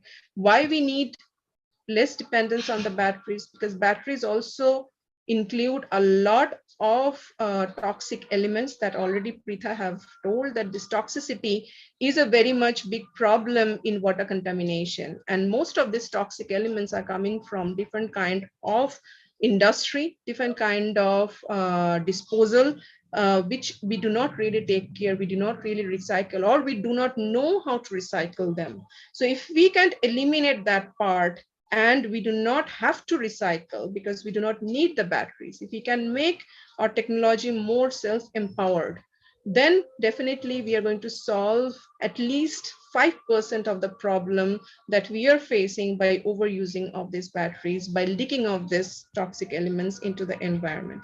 So this is where the energy harvesting is a big boon to it. So towards that direction, actually, I don't know, yeah. So we also have the smart city mission, which is India already has the smart city mission, which has declared that many of these cities in India, particularly Chandigarh, Chennai, then Kolkata is also in the line, that we have to, by 2040, we have to make these cities as smart cities.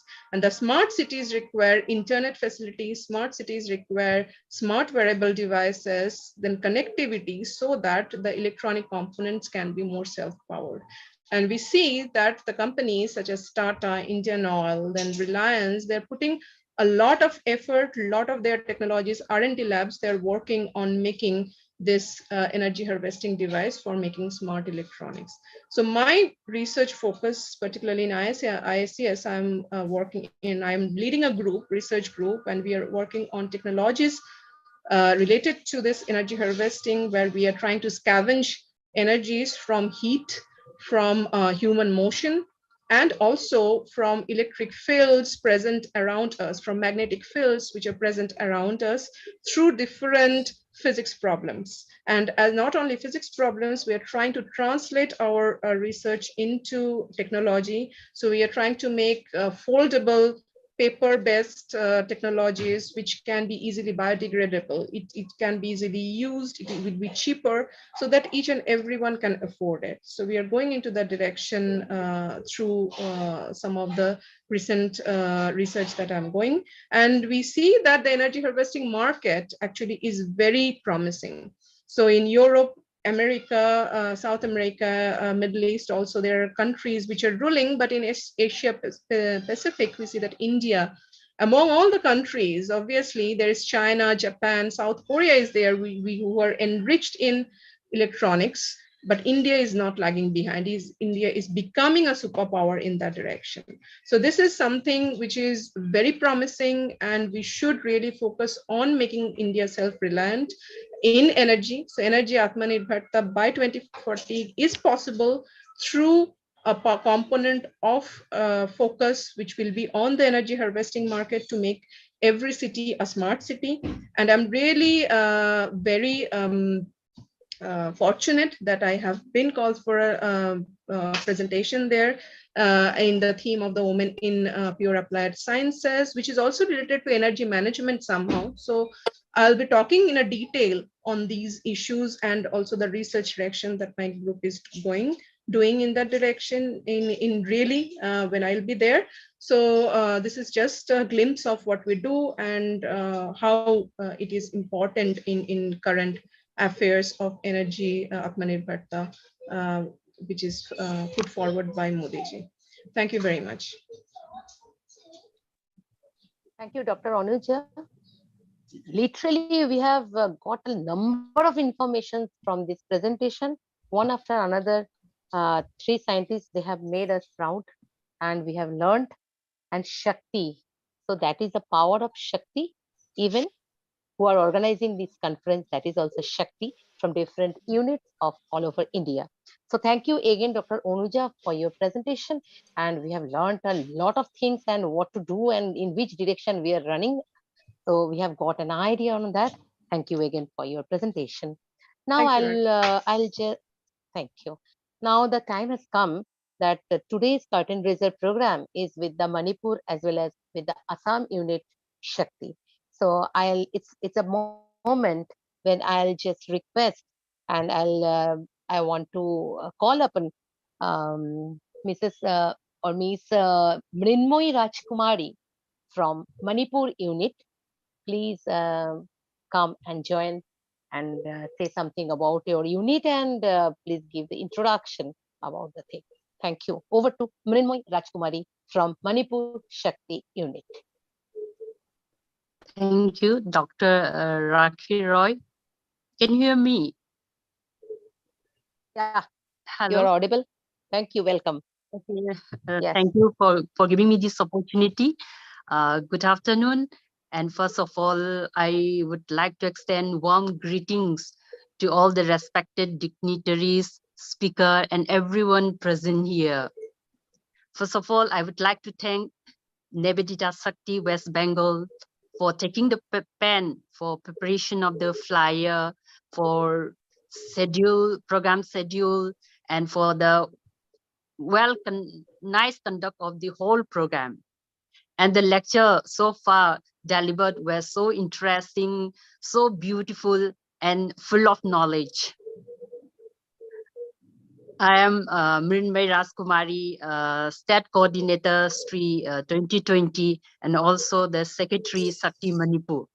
Sakti Manipur was formed in late 2019 under the guidance of Madam Sudha Tiwari, President National Sakti, and Madam Bindu Suras, Secretary National Sakti. The unit has at present 18 members, including academicians, scientists, and entrepreneurs. Besides, we also have students who support us to carry out our activities. As soon as the Sakti Manipur unit is formed, we started our activities. But unfortunately, pandemic hit the country and we cannot carry out our outdoor activities. But we continue our program, we continue our activities online. So far, we have organized a number of seminars, workshops, awareness programs.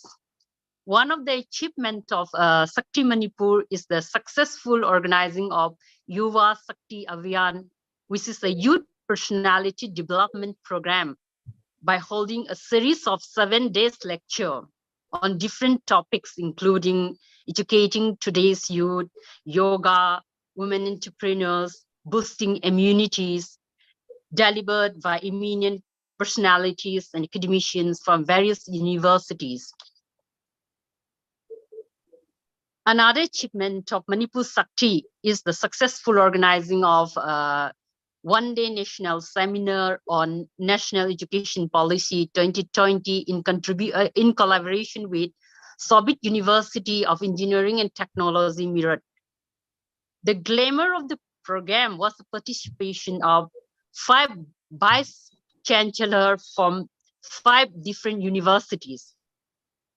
State Minister of Education and External Affairs, Government of India, Dr. R.K. Ranjan, graced the program as chief guest. That was a very fruitful program, and the input of the seminar was helpful and beneficial to the academicians and the student communities.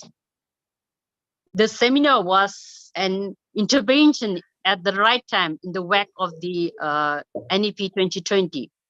Besides, Manipur Sakti organizes various events on World Environment Day, World Water Day, Art Day, Ozone Day, and many more.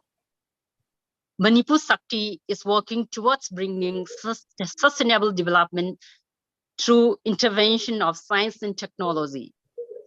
Manipur Sakti took rigorous participation in various programs organized by National Sakti. Under the Manipur Sakti, we have different units like Gram Pari unit, E-Sakti unit, and Mother Kitchen unit. And all these units are also taking rigorous participation in various events. Today's speaker, Dr. W. Sujata, is the recipient of Sakti Prerna Puraskar, recognizing her contribution for societal development through science and technology. She has applied for 3 patents, of which 1 has been granted, and the 2 more are yet to be granted. The brainchild behind all this activity is Professor Asa Gupta, President Sakti Manipur, who is a visionary leader who can articulate her thoughts into action. A combination of intellect and hard work. She's a very dynamic leader, and she is keeping her team motivating from time to time so that we can carry out our activities very well. Today, with us, we have our president, Professor Asa Gupta. I would like to request Professor Asa Gupta to give some inputs into this gathering. If Madam is with us now, I would like to request Professor Asa Gupta, President Sakti Manipur, to give some input into the gathering.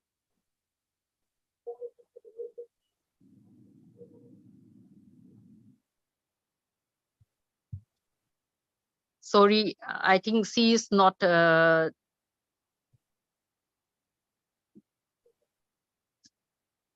We were not able to reach her. So thank you very much. She That's is not all what available. Dr. Asha Gupta is there. Dr. Asha Gupta is there.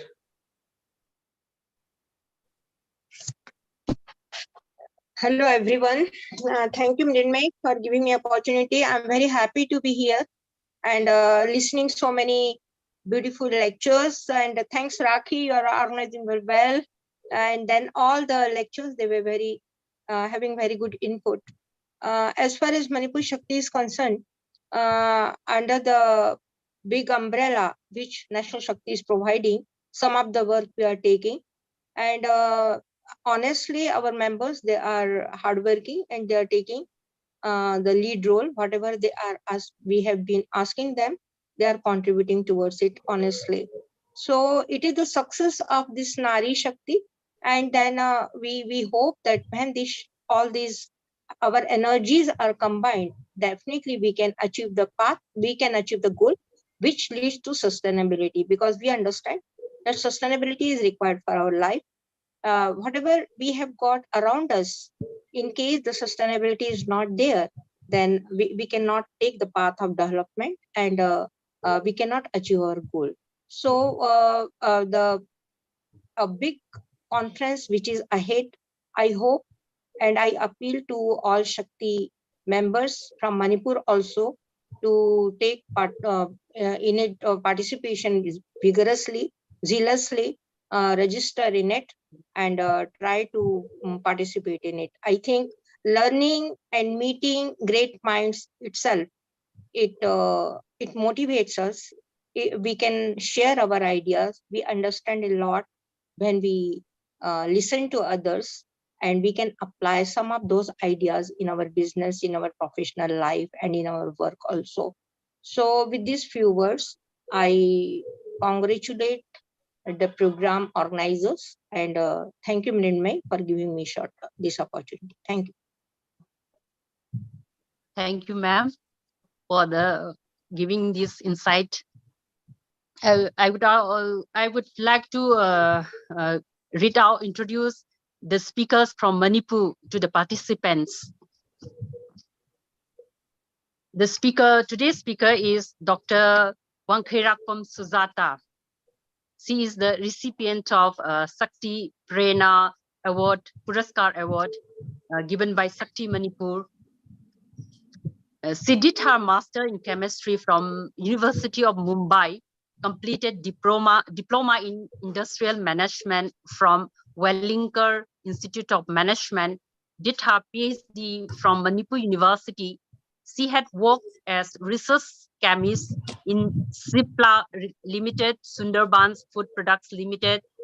She also had worked as research fellow and research associate in Manipur University and Institute of Bioresource and Sustainable Development, Imphal, respectively.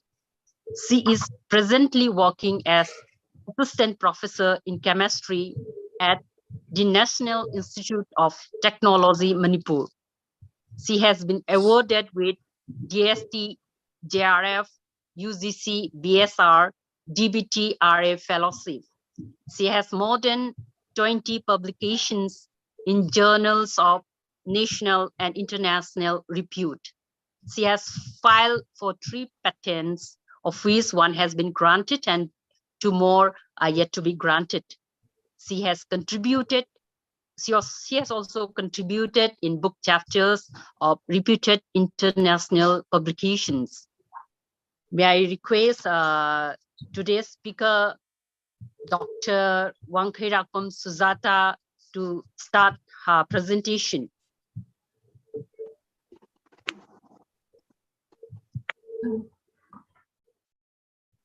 Good afternoon, everyone from Manipur Shakti. I am Dr. Sujata Wangkhairakul.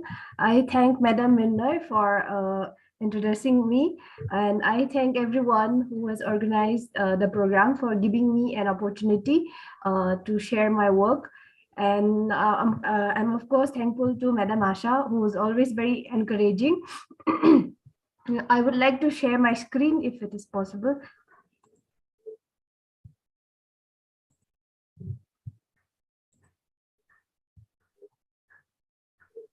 Okay, I didn't know what to prepare for today, so I would like to share some work, and this is though not directly related to environment, but then whatever I have formulations I have made, it is made in such a way that it will generate lesser waste and I mean be environment friendly and very less toxic to the environment.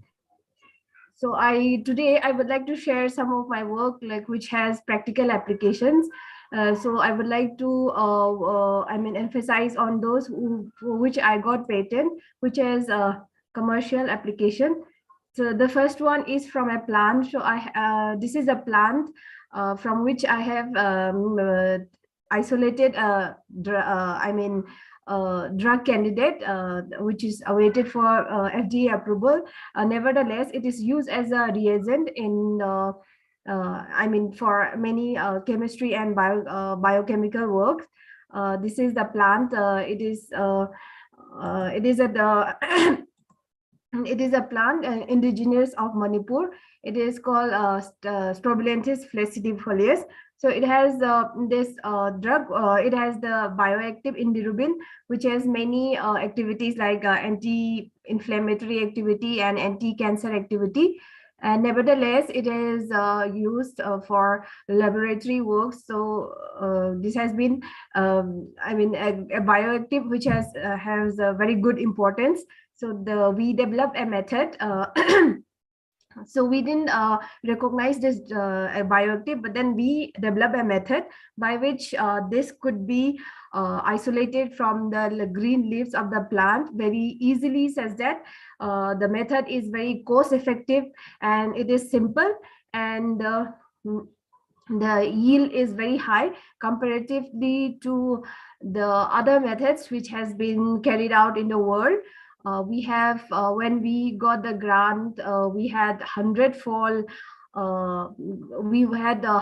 yield greater than to the techniques all over the world. But recently one Chinese patent has come up, so even then we are 10-fold more, we have 10-fold more better yield than the Chinese method. So this is this is the drug, which is a red color compound, and this is a structure. So this is sold in Merck.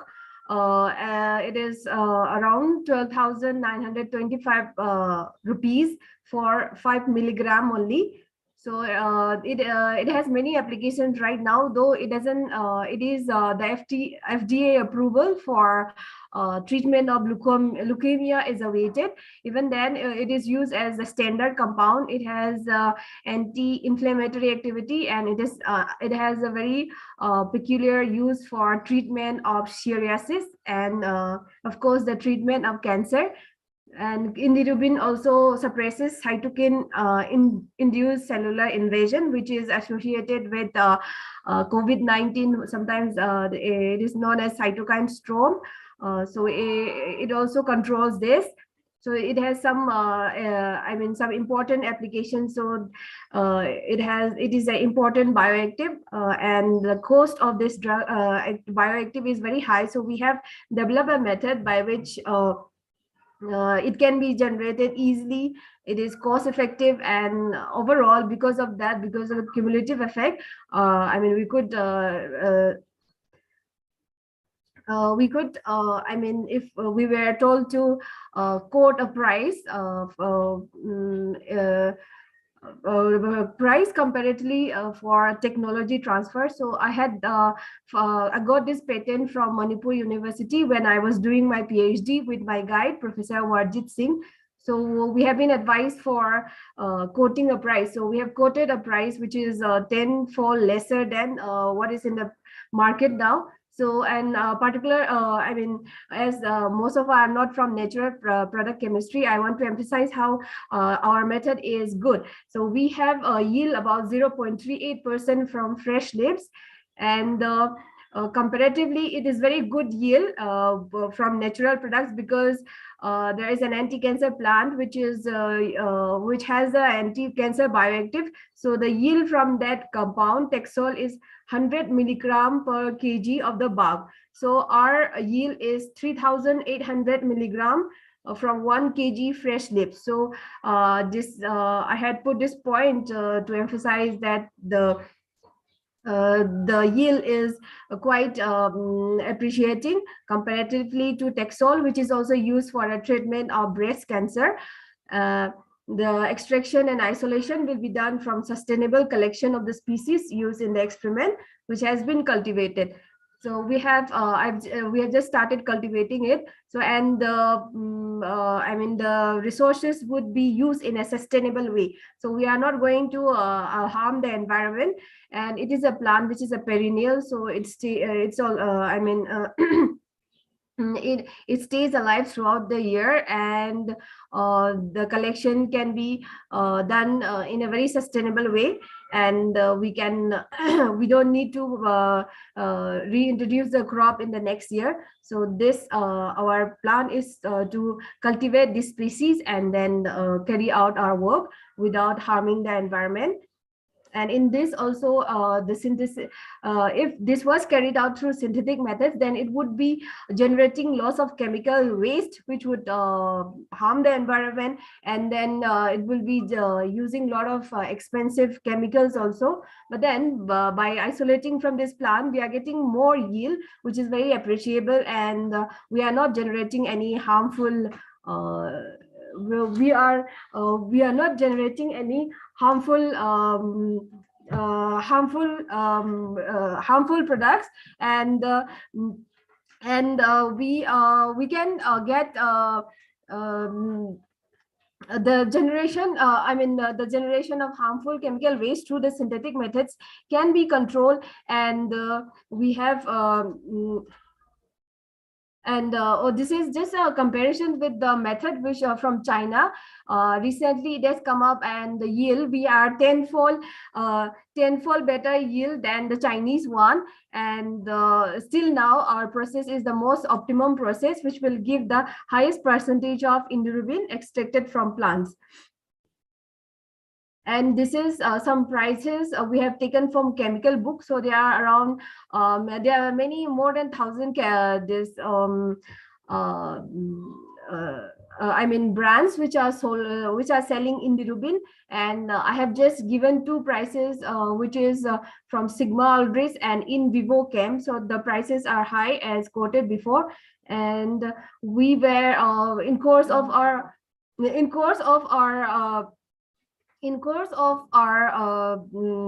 our effort for technology transfer, we were advised to quote a price for indirubin, and because as in the yield is tenfold higher, we have quoted rupees 1,000 per 5 mg of indirubin, whereas the cost is around 12,000 rupees per 5 mg of indirubin. So we have given this, and we are trying for a technology transfer. And one more, I would like to share. I have filed three more patents recently. I couldn't update in my CV. I have highlighted it because I appreciate the work which is done as a patent, because it has commercial application. So I have with recent there was a filed application in October 2022. So I have three more, and this is the next one is herbal hair dye. And this is purely herbal, and I have not put any chemicals. So in the last there was a madam from Kolkata University. She was speaking on the dyeing of the wig with PPD, which is a very dangerous compound which can cause cancer, and even if it is eluted, it is causing a very strong environment hazard. So to remove, to solve the problem, we have planned these formulations. There are 14 formulations right now. I have a startup, and we have commercialized this. So this is in the market. It is in Amazon and India and Mart. So we are trying to solve the problem which cause cancer to the people who are using dye, and also to environment from the effluence from such dye applications and manufacturing units. So this formulation, it doesn't have any chemical. We are focusing on the packaging, that it is airtight and it is completely dried, and I'm trying to get all the ingredients in such a way that it will last for long. Yet we are not putting any preservative, or we are not putting any, even to some hair formulations, we have seen people using boric acid for preservation, but then our formulation, which has many traditional ingredients, so they have the ability to give this shelf life a little bit more. And we have just launched this product some 4-5 months back, but then we have sold around more than 300 packets, so which is a big achievement for a small startup from Manipur. So, and we aim to bring out more formulations. We have 13 more formulations to bring out. So in such a with this, we try to solve the problem of people getting cancer through this hair dye, and then generating health hazardous effluence, industrial effluence to some extent, though till the extent we can. And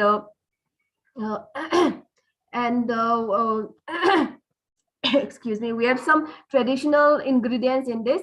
A peculiar feature is that it is aromatic. So we find that because of certain ammonia compounds, all the dyes, they have some foul smell which is not pleasant to us, but our dye formulation is very pleasant, and it is conditioning the scalp, and then we don't need to worry about the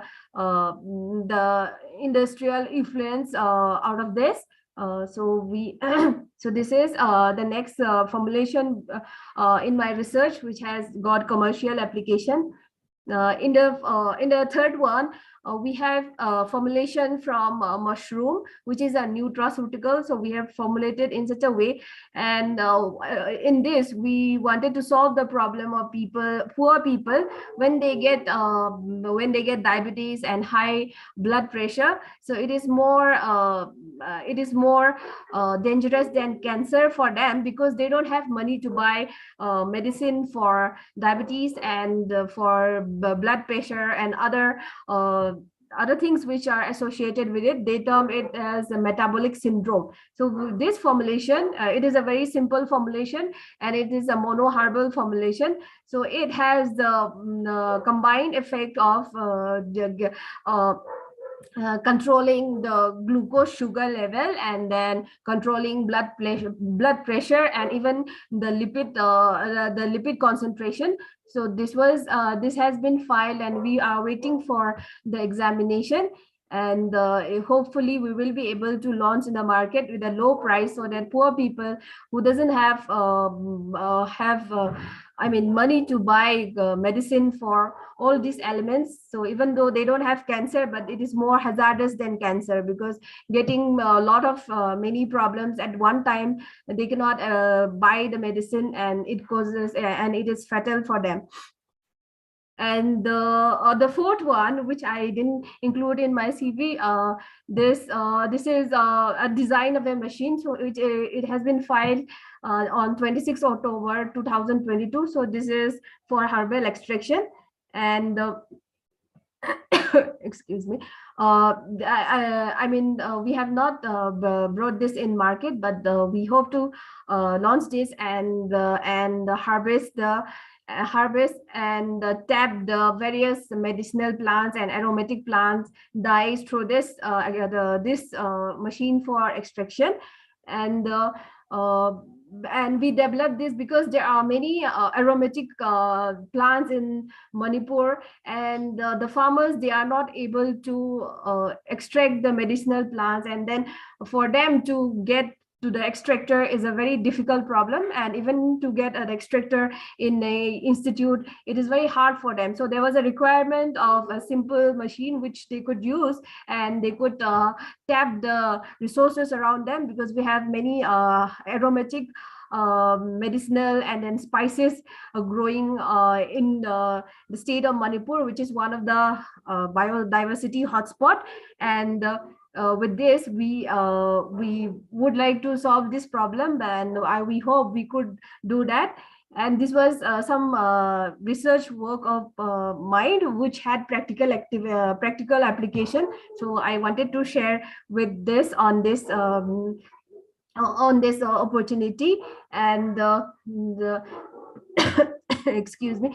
And we have approached many institutes to help us in generating this machine and making it available to the farmers. And this was some brief about my research.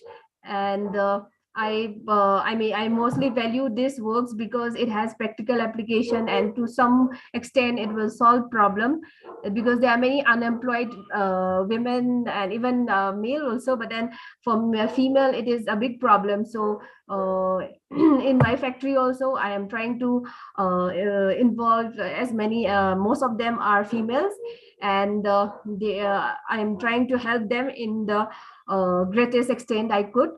And this was a brief of my work. And I would like to thank Shakti again for giving this opportunity. Thank you.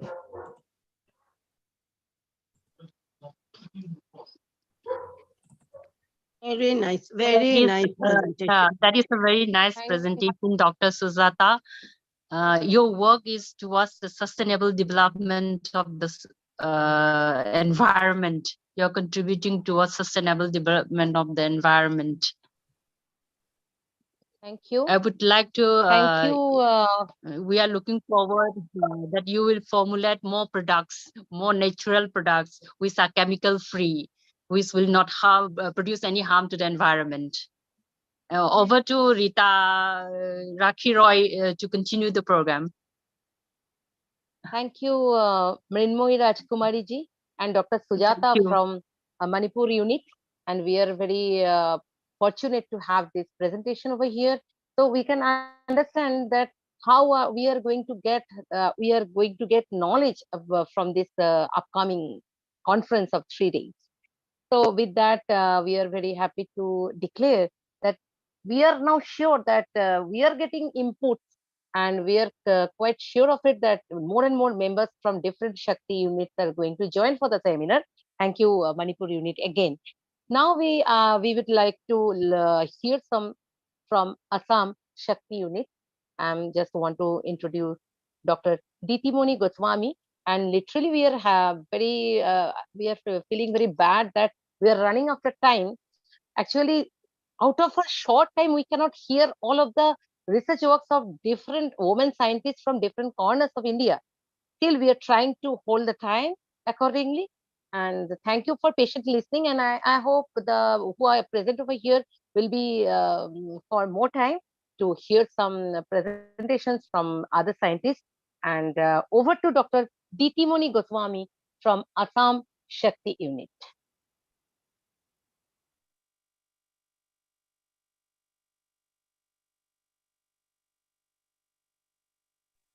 Can you hear me? Dr. Ditimoni Goswami from Assam. Yes, madam.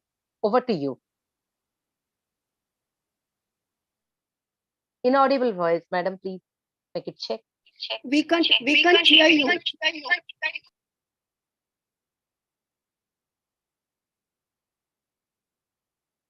Please check your device, and it's inaudible yet. So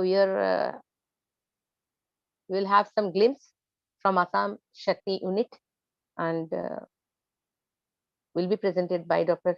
Ditimoni Goswami and some scientists from Assam. They are also in the pipeline. So over to Dr. Ditimoni Goswami. I hope there are some issues regarding technical network. Dr. Ditimoni Goswami. Madam, can you hear me? No, she is trying her best. Some problem is arising. Yes. Just let us wait. Please be with us, because this is the technological platform. We cannot do in every time. Still, we are working. And from these nice presentations, at least we have got this idea that how much enrichment it will be for continuous expo and scientific affairs of this program STREE2020. So we are looking forward to it. And only today's curtain reserve program organizers are Kolkata Niveda Shakti from West Bengal, along with the Association of Assam Unit Shakti and Manipur Unit Shakti. We are fortunate to heard about the work of Manipur, and waiting to hear from Assam Unit, though some technical issues are happening. So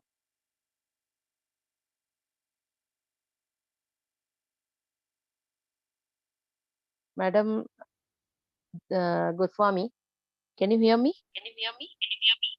No.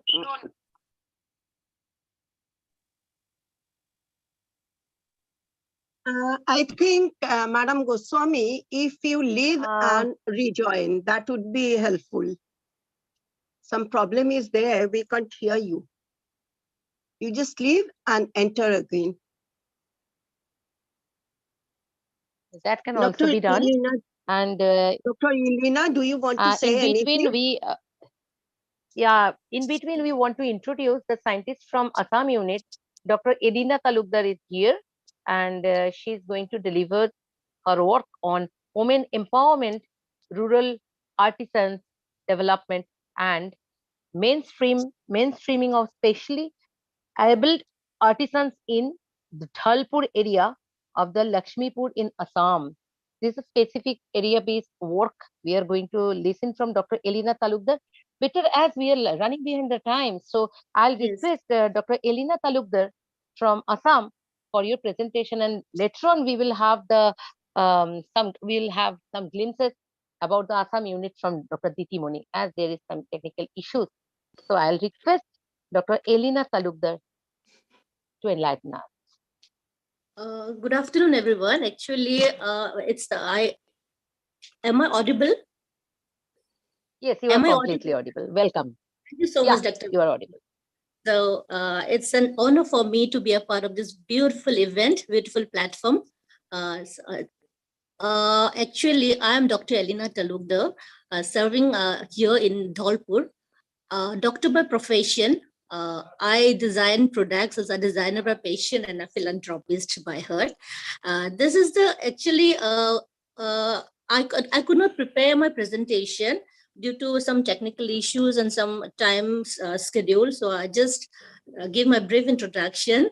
Hope you wouldn't mind for that, as everyone is running short of time. So maybe I wouldn't be able to present my paper right now. So just my introduction. As you all know, we're talking about the the environmental impact. Everyone is talking about the toxins, how the environment is affected, depleted. So let's talk something about eco-friendly products. As because I am into eco-friendly production, so to say, I love to work with the with local resources, whatever is available out here. That is my forte, and I hope you will like. Let's see if I can share my screen.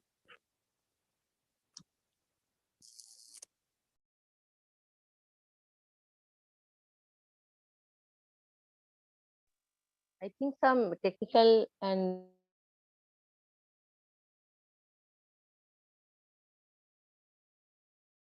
some unit. So please be with us. They are trying their level best to, but somehow.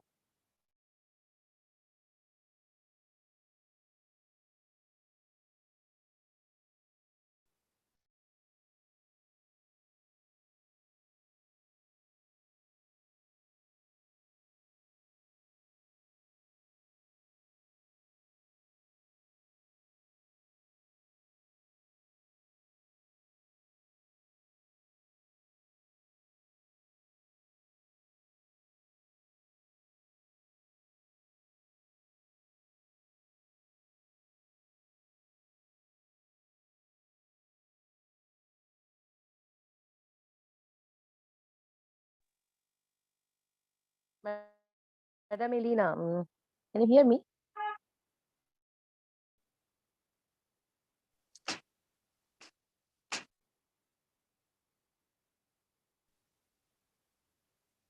Yes, yes, I'm trying to I share hope my we screen. have to wait for. Sorry for the Okay. technical difficulties. Okay. I'm just sharing it. So Fine. I think is it Okay. Okay. Thank you. Is it visible to you on the screen?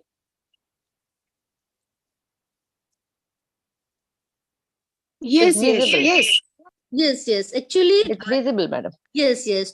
Today I'm just going to show you how women are working on this field of making bamboo jewelry. I basically designed the products, and which is giving an employment opportunities to the local artisans, especially the women are involved in making these bamboo jewelries and other handicrafts, everything made with bamboo.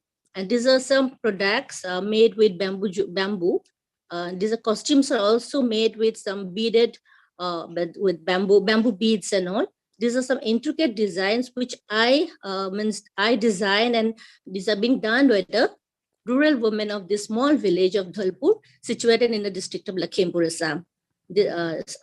Today, because due to shortage of time, I just could not make any other products. That I just I'm trying to see this every day. Everyone is into fashion. Everyone wants to wear dresses, but there are many products which are not eco-friendly, which are not good for health, which is affecting the skin, especially people are allergic to skin allergies are there because of using high metals and all. And these are the products which are totally eco-friendly and made by the women artisans of this Lakhimpur district of Assam. So let's have a look at these products, which are all made with bamboo and cane. So I am just trying to promote the use of bamboo as a substitute of other metals. Apart from, you know about this bamboo, other ornaments, be it gold, platinum, silver, but we are trying to focus on the use of eco-friendly bamboo jewelries and accessories, any accessories. And these are being made here in Dholpur. This is a mesmerizing in the name of the brand Mesmerizing Bamboo. And Mesmerizing Bamboo is a brand establishing itself in designing home and eco-friendly bamboo products and handlooms. And its USP is to help empower the rural youths, women and housewives of Dholpur in the district of Lakhimpur, Assam. As we all know, we are talking about this environmental impact. So with the dwindling resources and global warming, we consider it our moral duty to prevent further damage, and hence we have chosen bamboo, a locally available product, as a main raw material. Bamboo is one of the fastest growing plant, and we consciously involve ourselves in active plantation and rearing of bamboo. And exclusive bamboos, integrate handicrafts and furniture is our forte. And we work on the mode of Make in India theme, and we're promoting bamboo and natural fibers in the fashion industry, fertility sector, tourism industry, agriculture, horticulture. So we have organized various programs on bamboo development and skill development. And of late, we actually, maybe we are running short of time, so I'm just trying to focus on what we have out here in Dholpur, because we have more than trained artisans, more than 100 artisans are here, where we have mobilized these artisans for making manufacturing cane and bamboo, jewelry, furniture, and other artifacts. And these artisans from Dholpur are being taken to different exhibitions, different fairs, seminars to participate and to get some exposure for marketing strategies also. And this is how this mesmerizing bamboo fusion is running out here. I'm showing few photographs of jewelries being displayed in India International Fashion Jewelries and Accessories. It is held in Noida. There are pictures of different presentations. These are all success stories of the bamboo jewelries, because bamboo jewelry is a lesser known jewelry, and I am trying to promote it. By trying to promote this art form, I'm trying to preserve this art form so that people in the future generation can use bamboo as a substitute of other metals for jewelries and some other accessories. And you can just have a look at these photographs. We have our artisans have participated in different exhibitions and earned accolades also. I'm just making it faster, and these are some photographs. As we are talking about eco-friendly stuff, now we are into we try to produce. We are into now eco-friendly cottages. Eco-friendly homes are very important. That's why I'm just these are some furnitures which you can use for eco-friendly homes. Everything is made out of bamboo. Just you can have a look. This is how we can use bamboo as a substitute for conserving the nature. Yes, avoidance of plastics, everything, flower vases, trays, to furniture, baskets, even the display of all jewelry. This is also made of bamboo. And these are also materials made out of eco-friendly handlooms. This is how everything is made of bamboo. And there are some photographs of this is a beautiful house made of bamboo. We are trying to promote eco-friendly living. In this way, we are trying to provide some employment opportunities. These are some rural women making traditional weavers. And this is our USP. So it was an innovative product. These are bamboo rakhis made out of bamboo and cane. Everything is eco-friendly so that we heard about other rakhis, but bamboo rakhi is an innovative concept of mesmerizing bamboo. So at the end, this is a diya. Diya is also made of bamboo so that we can replace the other harmful this one. Okay, yes, harmful metals.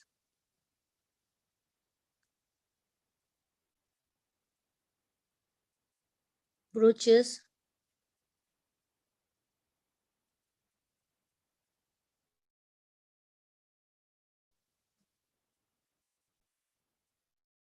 Thank you so much for pleasant hearing. Actually, I'm running short of time, ma'am. So because of that, I just skipped. Hope you liked my presentation. Thank you. Excellent presentation. Literally, we are enlightened and we are very happy to see all of these products. And this is the motto to have, we should use the local resources in a sustainable way. So thank you, Dr. Elena, for your artisans and everything. And we are hoping to see you in the conference with a lot of things from you. Thank you again, Dr. Thank you Elena very from much. Assam unit. Thank you very Thank much. you. Now, this is the time when I will introduce another scientist from Assam unit, Dr. Sultana Hazarika. She's going to give some glimpses on her work about aquatic macrophytes of medicinal importance in Assam and the role of women in environmental protection. So over to Dr. Sultana Hazarika from Assam unit Shakti, and we are happy to have you over here and waiting for your nice presentation to learn something. Thank you. Over to Dr. Sultan. Unmute yourself. Have you heard me? Have Yeah, heard? you are audible, madam. Thank you. Namaskar, namaskar, everybody. Namaste, namaskar. I am Sultana Hazarika. Now, I am uploading my screen. First of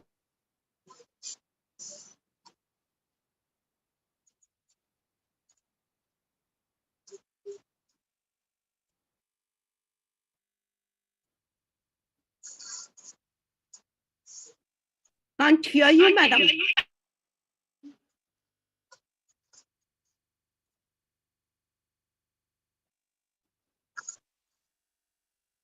No, she's sharing the screen now. So we are waiting for Dr. Sultana Hazarika from Assam unit, Shakti. And we are towards the end of our curtain raising program. So with Dr. Sultana, madam. No. Dr. Dhritimani is there. Yes, we know. First, after hearing from Dr. Sultana, madam, you carry on. then we will be again with Dr. Dhritimani. Yes. Thank you, madam. Please be with us. Yeah, sure. Thank you.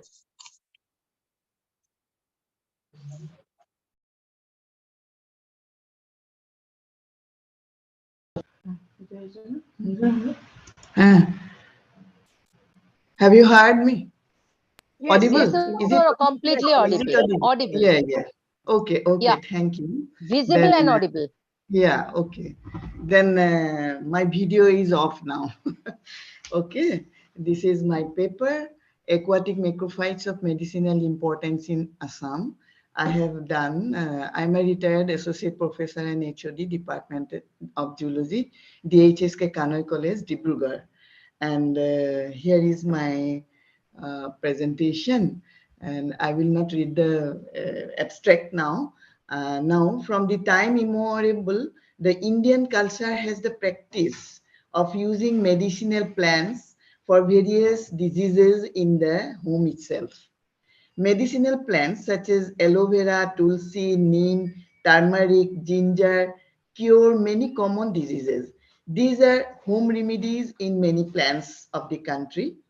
Treatment with medicinal plant is considered very safe as there is no or minimal side effects. The use of herbal treatment is independent of any age and of sexes. Over the past 2 decades, there has been a tremendous increase in the use of herbal medicine, but there is still a significant lack of research data in this field. Therefore, since 1999, World Health Organization has published 3 volumes of the WHO monograph on selected medicinal plants. And here I am presenting about 16 type of different wetland medicinal plants, and their picture, I am giving their picture and their usage and how they are used in various diseases, etc. Now, first of all, it is Bacopa monieri. It is a very common marginal plant growing in the wet place. Whole plant is used in a number of ailments like pain, epilepsy, amencia, tumor, ulcer, acidity, etc. It is distributed in whole of India. Now, another one is Ceratophyllum demersum. It is a common fragile submerged hydrophyte, 20 to 90 centimeter long. Whole plant is useful in diarrhea, dysentery, burning sensation, etc. Ulcers and hemophysis, hemorrhoids, etc. And this is also found in Andaman, Nicobar Islands and the stagnant waters of Assam and West Bengal. Colocasia esculenta, this is another one. It is tuberous perennial herb with underground corn of various sizes. The leaves are used in hemorrhages, identities, etc., while the corn are used in somatalgia, congestion, etc. It is distributed in common aggressive weed of humid areas. These are some of the pictures, Colocasia esculenta and Bacopa monieri. And another one, this is Cara species. It is a macroscopic submerged alga with nodes and internodes bearing thallus anchored with the help of its multicellular rhizoids. The appearance, it resembles a vascular plant. It has insecticidal properties. It is distributed throughout India, both in soft and hard water. Another one, Ipomia aquatica horse. It is a water spinach is also known as. It is a weedy perennial marginal to floating herb. The leaves are purgative and are used to purify blood. This plant is common in India, Bangladesh, Southeast Asia, Taiwan, and southern China. It is cultivated and fresh young stems are used as a vegetable after boiling and cooking in oil. It is also used for pickle preparation. The aquatic plant is very popular in Hong Kong also. It is distributed throughout India and South Andaman.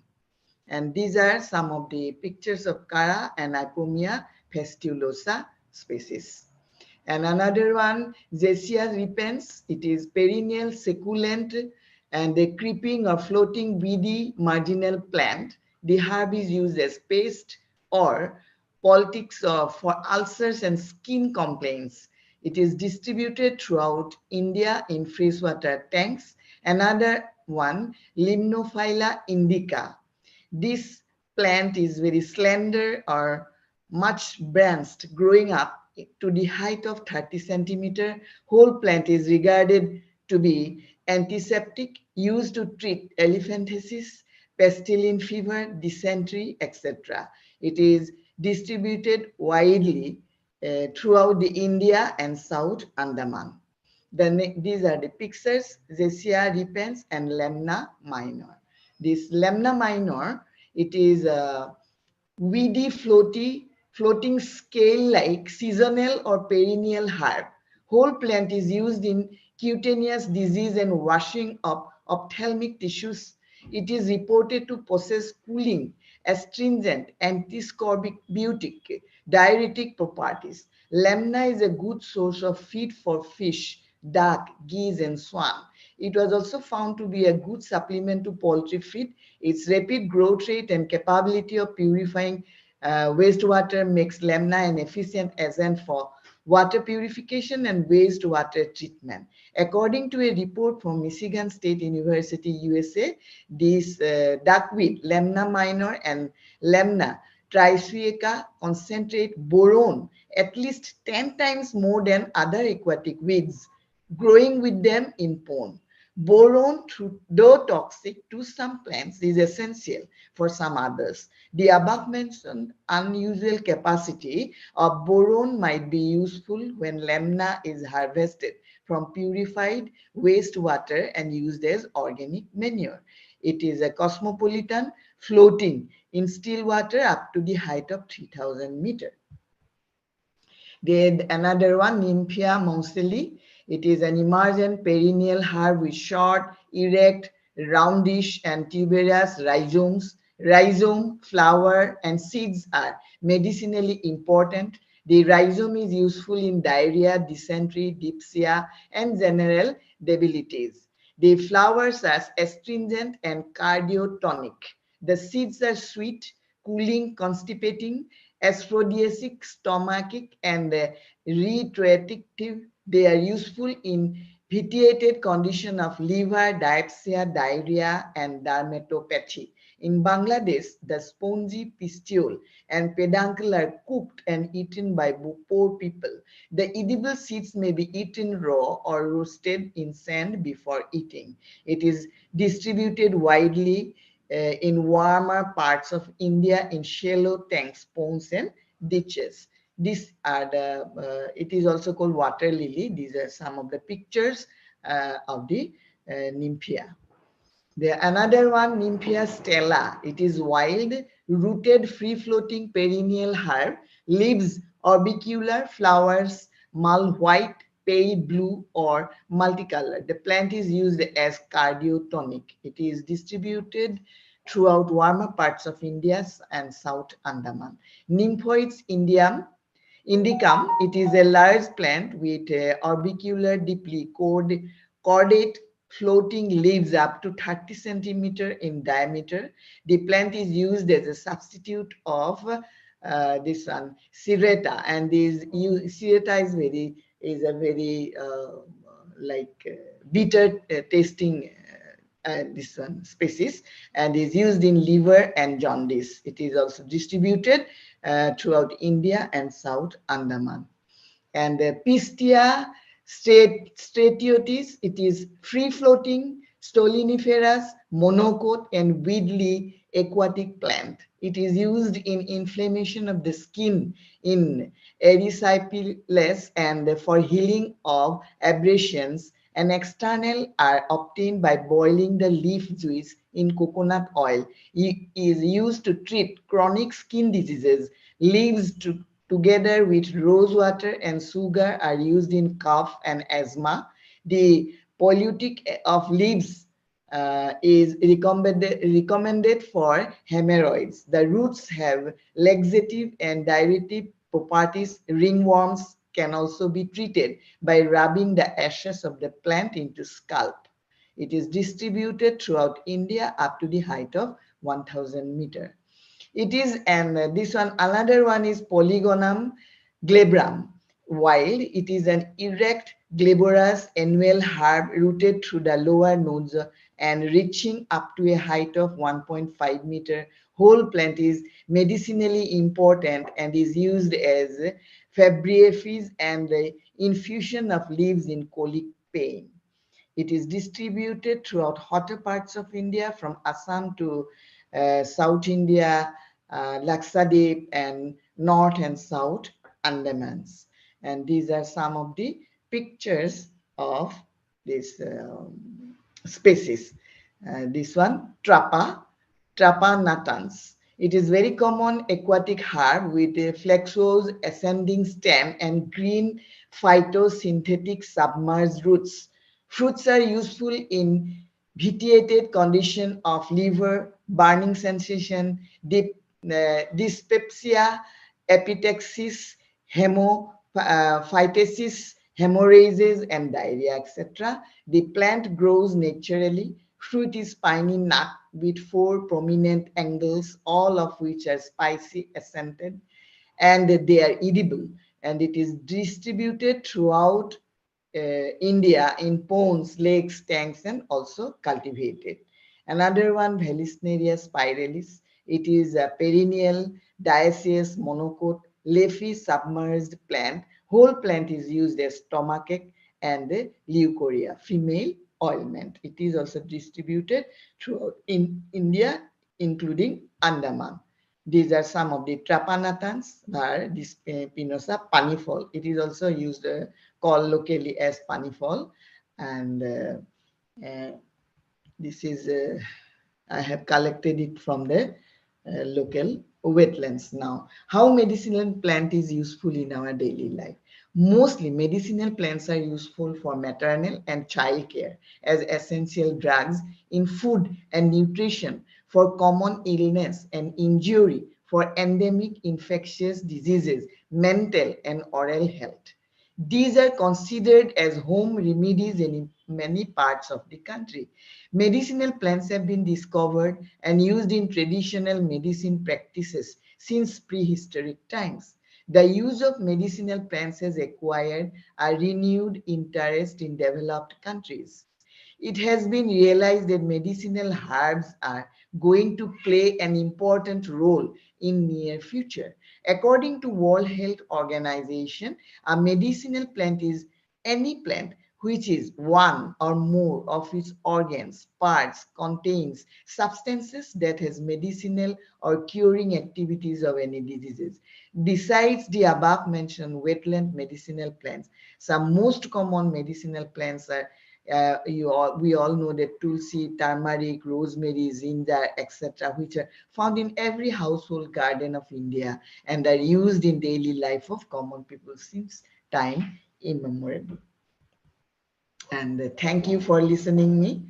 And hereby I acknowledge my project workers of DST and UGC, and also Assam Downtown University, Guwahati, and all the Shakti family members. Thank you. Thank you, madam. Because literally, I strongly believe that modern medicine can act on body only for 7 to 8%, and rest can be done by the medicinal resources of our own culture. Thank you for giving tremendous informative lecture today, and we are looking forward towards a program at our conference with you. Thank you. Now the time has come to it is a reverse one, that now we are introducing Dr. Ditimoni Goswami, and we want to know about something from Assam unit for her concern. Thank you. Over to Dr. Ditimoni Goswami. Yeah, namaste. Good evening, everyone. I extend. Namaste. Now I am audible. Yes, absolutely, you are audible. Yes, madam, you are audible. I extend my warm greetings to everyone present here, and my special thanks to KNS unit for giving us this opportunity to come together and bring out this program. It is wonderful listening to all the beautiful lectures from Kolkata unit, from Manipur, from our own unit, Assam. All of you are doing such wonderful work, really appreciable. Now I'll give a little glimpse of Assam Shakti unit, which is called Assam Luit Shakti, which came into being in the year 2020. The person behind the inception of Assam Luit Shakti was Dr. Dipali Das from Guwahati, Assam. She was a teacher, an artist, and a model. But today, with a very heavy heart, we inform you the tragic demise of Dr. Dipali Das last month, battling a very rare type of cancer. We offer our deepest condolences and pray that the departed soul rest in eternal peace. Om Shanti. So this is about... since its inception in 2020, Assam Luit Shakti has organized many webinars, workshops, and seminars in Assam. And here I would also like to mention about Dr. Mamta Purohit, who has introduced me and some more members into Assam Luit Shakti in the year 2021. So I got the opportunity to be associated with this organization in 2021. And my thanks to Dr. Mamta Purohit also, that I'm privileged that I came in association with this organization. And after in 2021, during the lockdown phase, Assam Luit Shakti Mothers Kitchen Unit has conducted some webinars. One is on food as medicine in the month of September 2021. And then we also celebrated National Ayurveda Day 2021. We again conducted a webinar. The topic of that year's National Ayurveda Day was Ayurveda for Poshan. We conducted 2 webinars. They were quite successful webinars. Then Assam Luit Shakti Mothers Kitchen Unit also sent a proposal to Assam State Commission for Protection of Child Rights to create an awareness among the young children and teenagers and young mothers regarding the use of locally available food and traditional cooking practices.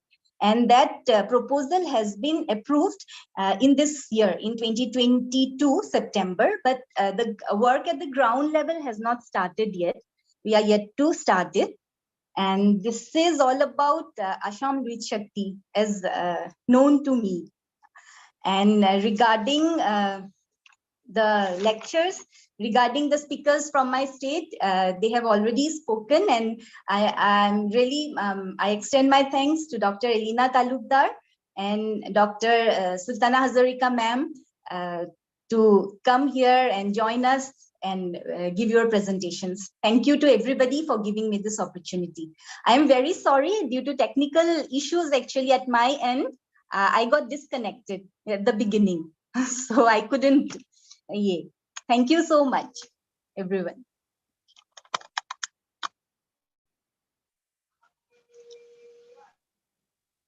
We are very sorry, the madam. Still, we have to go with our work, and this is Shakti, when everyone work together.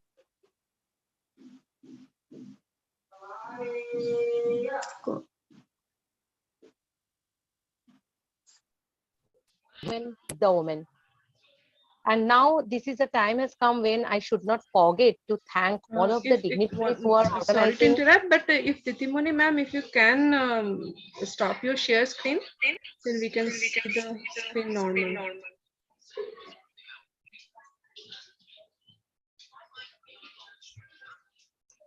Oh, I'm not sharing the screen. Oh, someone is sharing the screen. Actually, we can see it very oddly.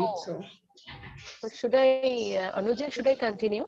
No, yes. So I should not. Yes, I should not forget to thank all of the organizers who are taking tremendous burden for making successful of this STREE 2020. And Dr. Sudha Tiwari, Professor Uma Kumar, Dr. Ranjana Arya, Dr. Leena Vavdekar, Mrs.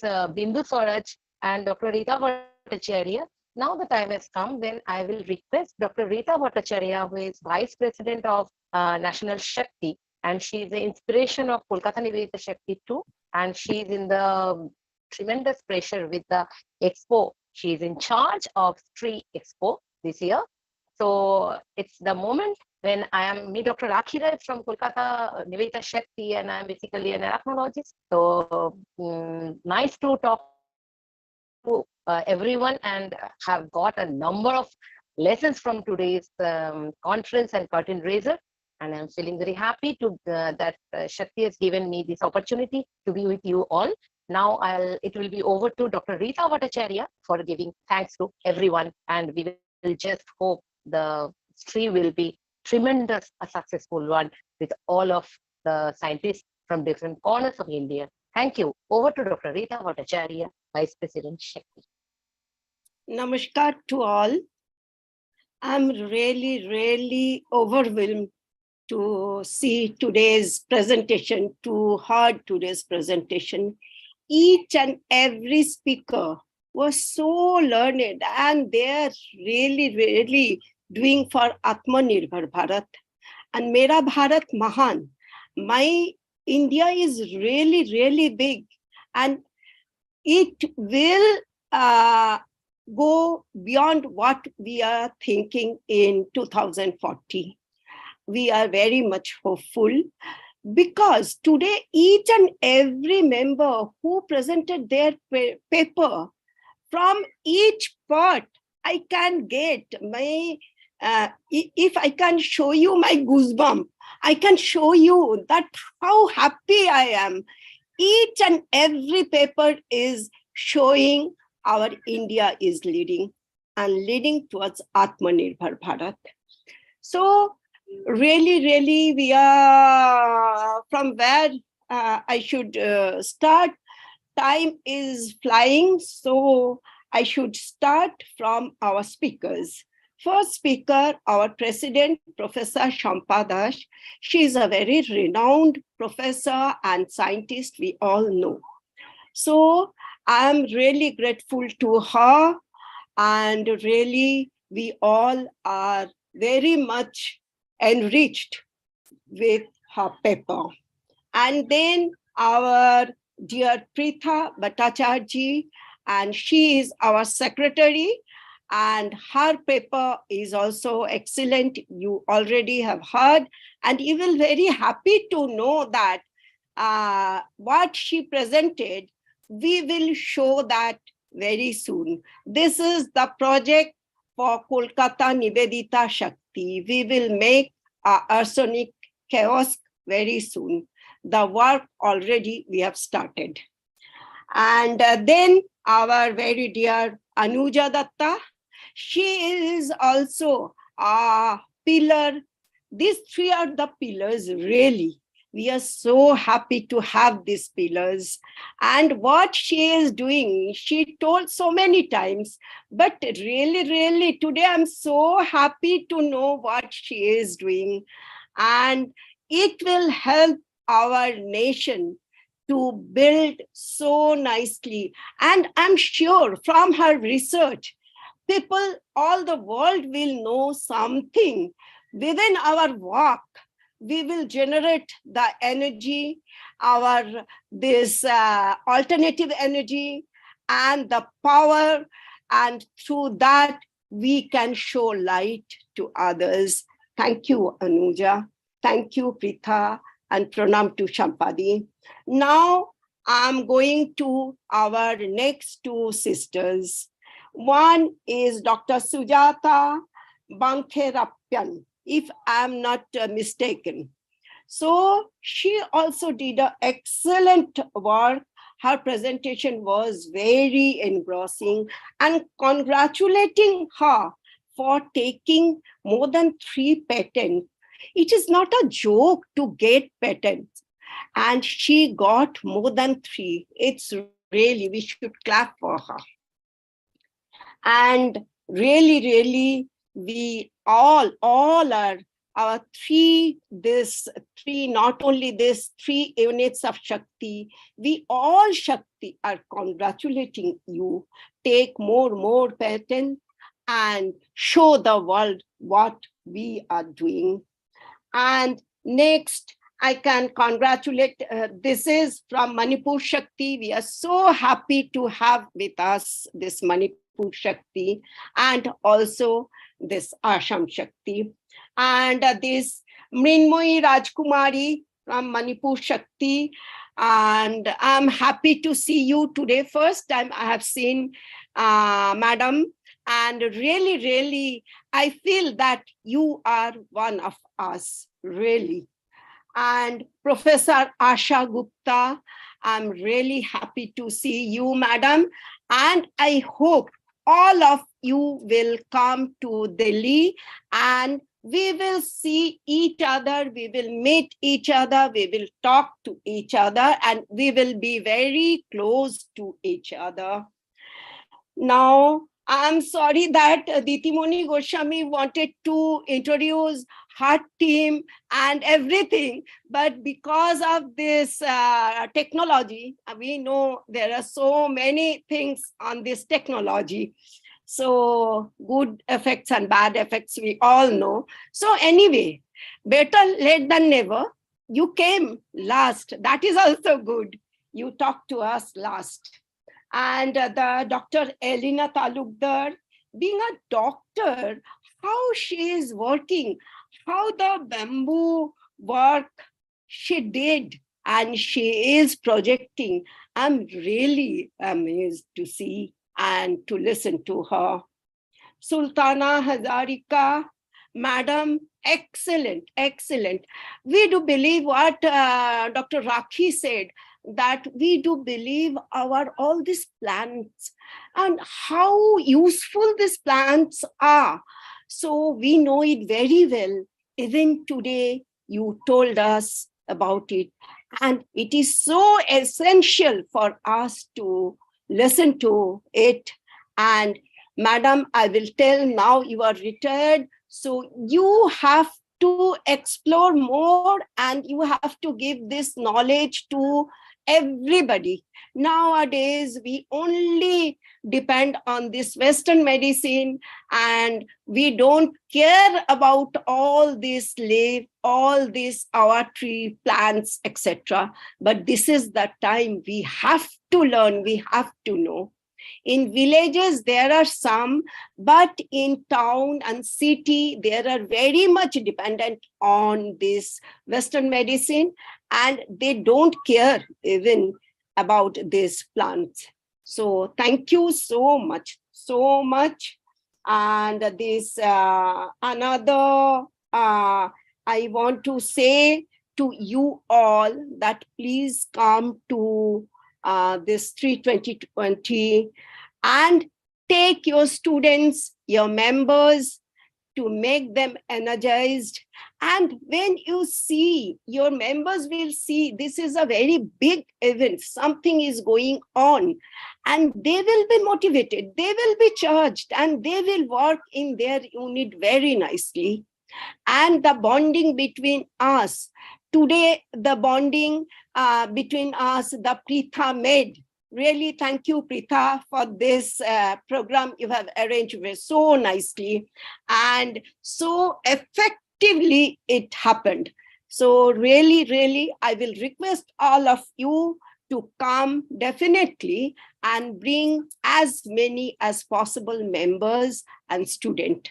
So this is the thing. And now I finished about our speakers. And now let me start. Who chanted the mantra first? She is Somare, another pillar of KNS. And very nicely she has chanted. And this is our Shakti mantra, Vigyan Bharati mantra. And we used to chant this at the beginning of our any good, any big, or any small program. And now left is our dear Dr. Rakhi Ray. Dr. Rakhi Roy is, she has so many introduction. She only said that she is working with spider. And not only that, she's doing research on spider. She is a teacher, she is a motivator, and she is a very good singer. You will listen to her in this STREE2020. She will sing, and I'm sure she will sing a Bengali song, and you will love it. We love Dr. Rakhi Roy's songs also. How sweet voice she is. And today, how nicely she conducted this program. I know how busy she is.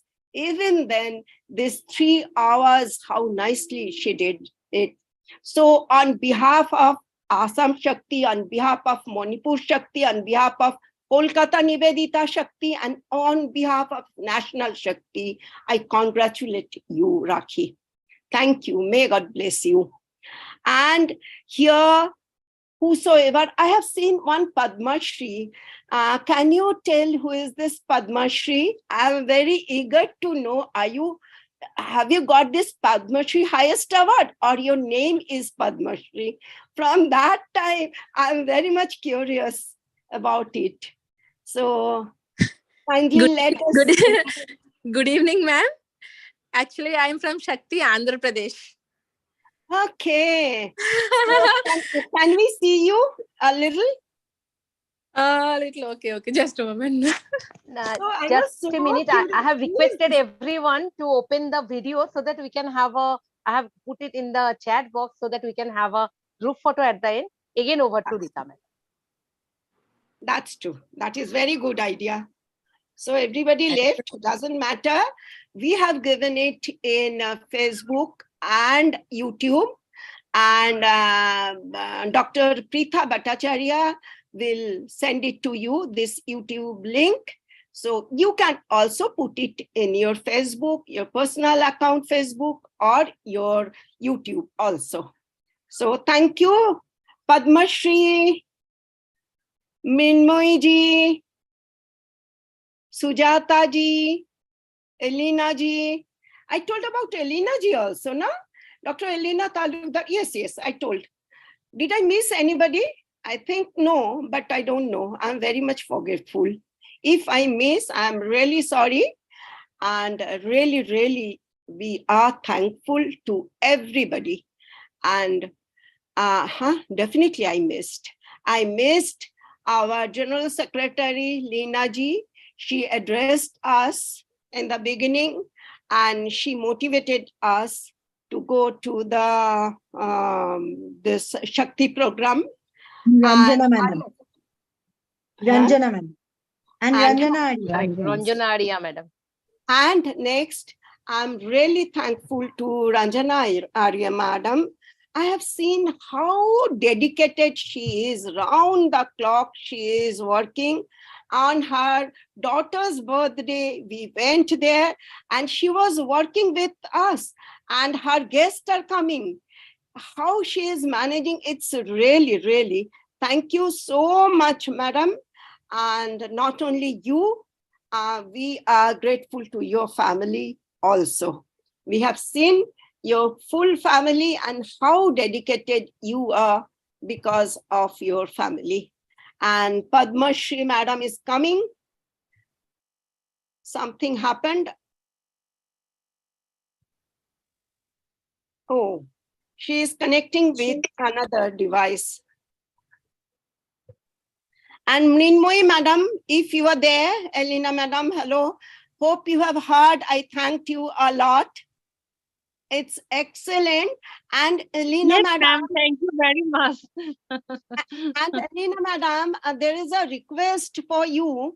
You please take a stall in Expo and project your all the work there, this bamboo work. Please, you take this. Sure, ma'am. Requesting Sujata to open your video. That's why I don't talk much. I wrote in the chat box that you please talk to me after this. You have to take one stall and project your this bamboo work. Okay. And Mrinmoy madam and Padma Shri madam, Madhumita Guha, please open your this Sujata madam also. I don't know whether now Mrinmoy madam, thank you. Yes, oh, thank you, ma'am. Let us take the photo.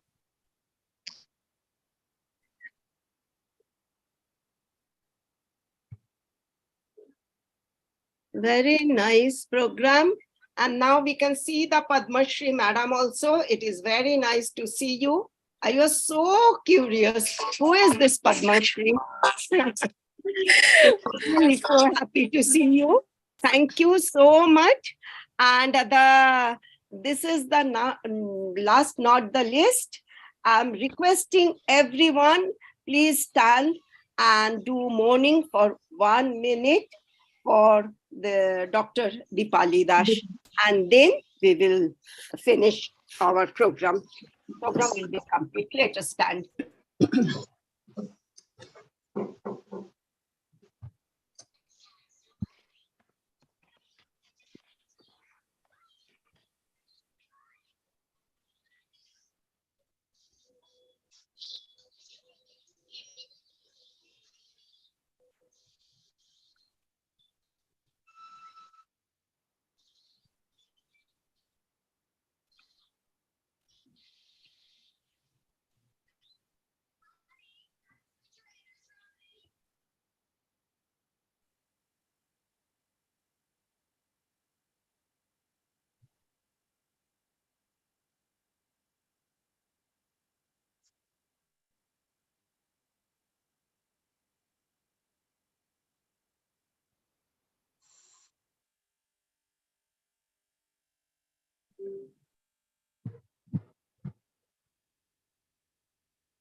Shanti, Shanti, Shanti.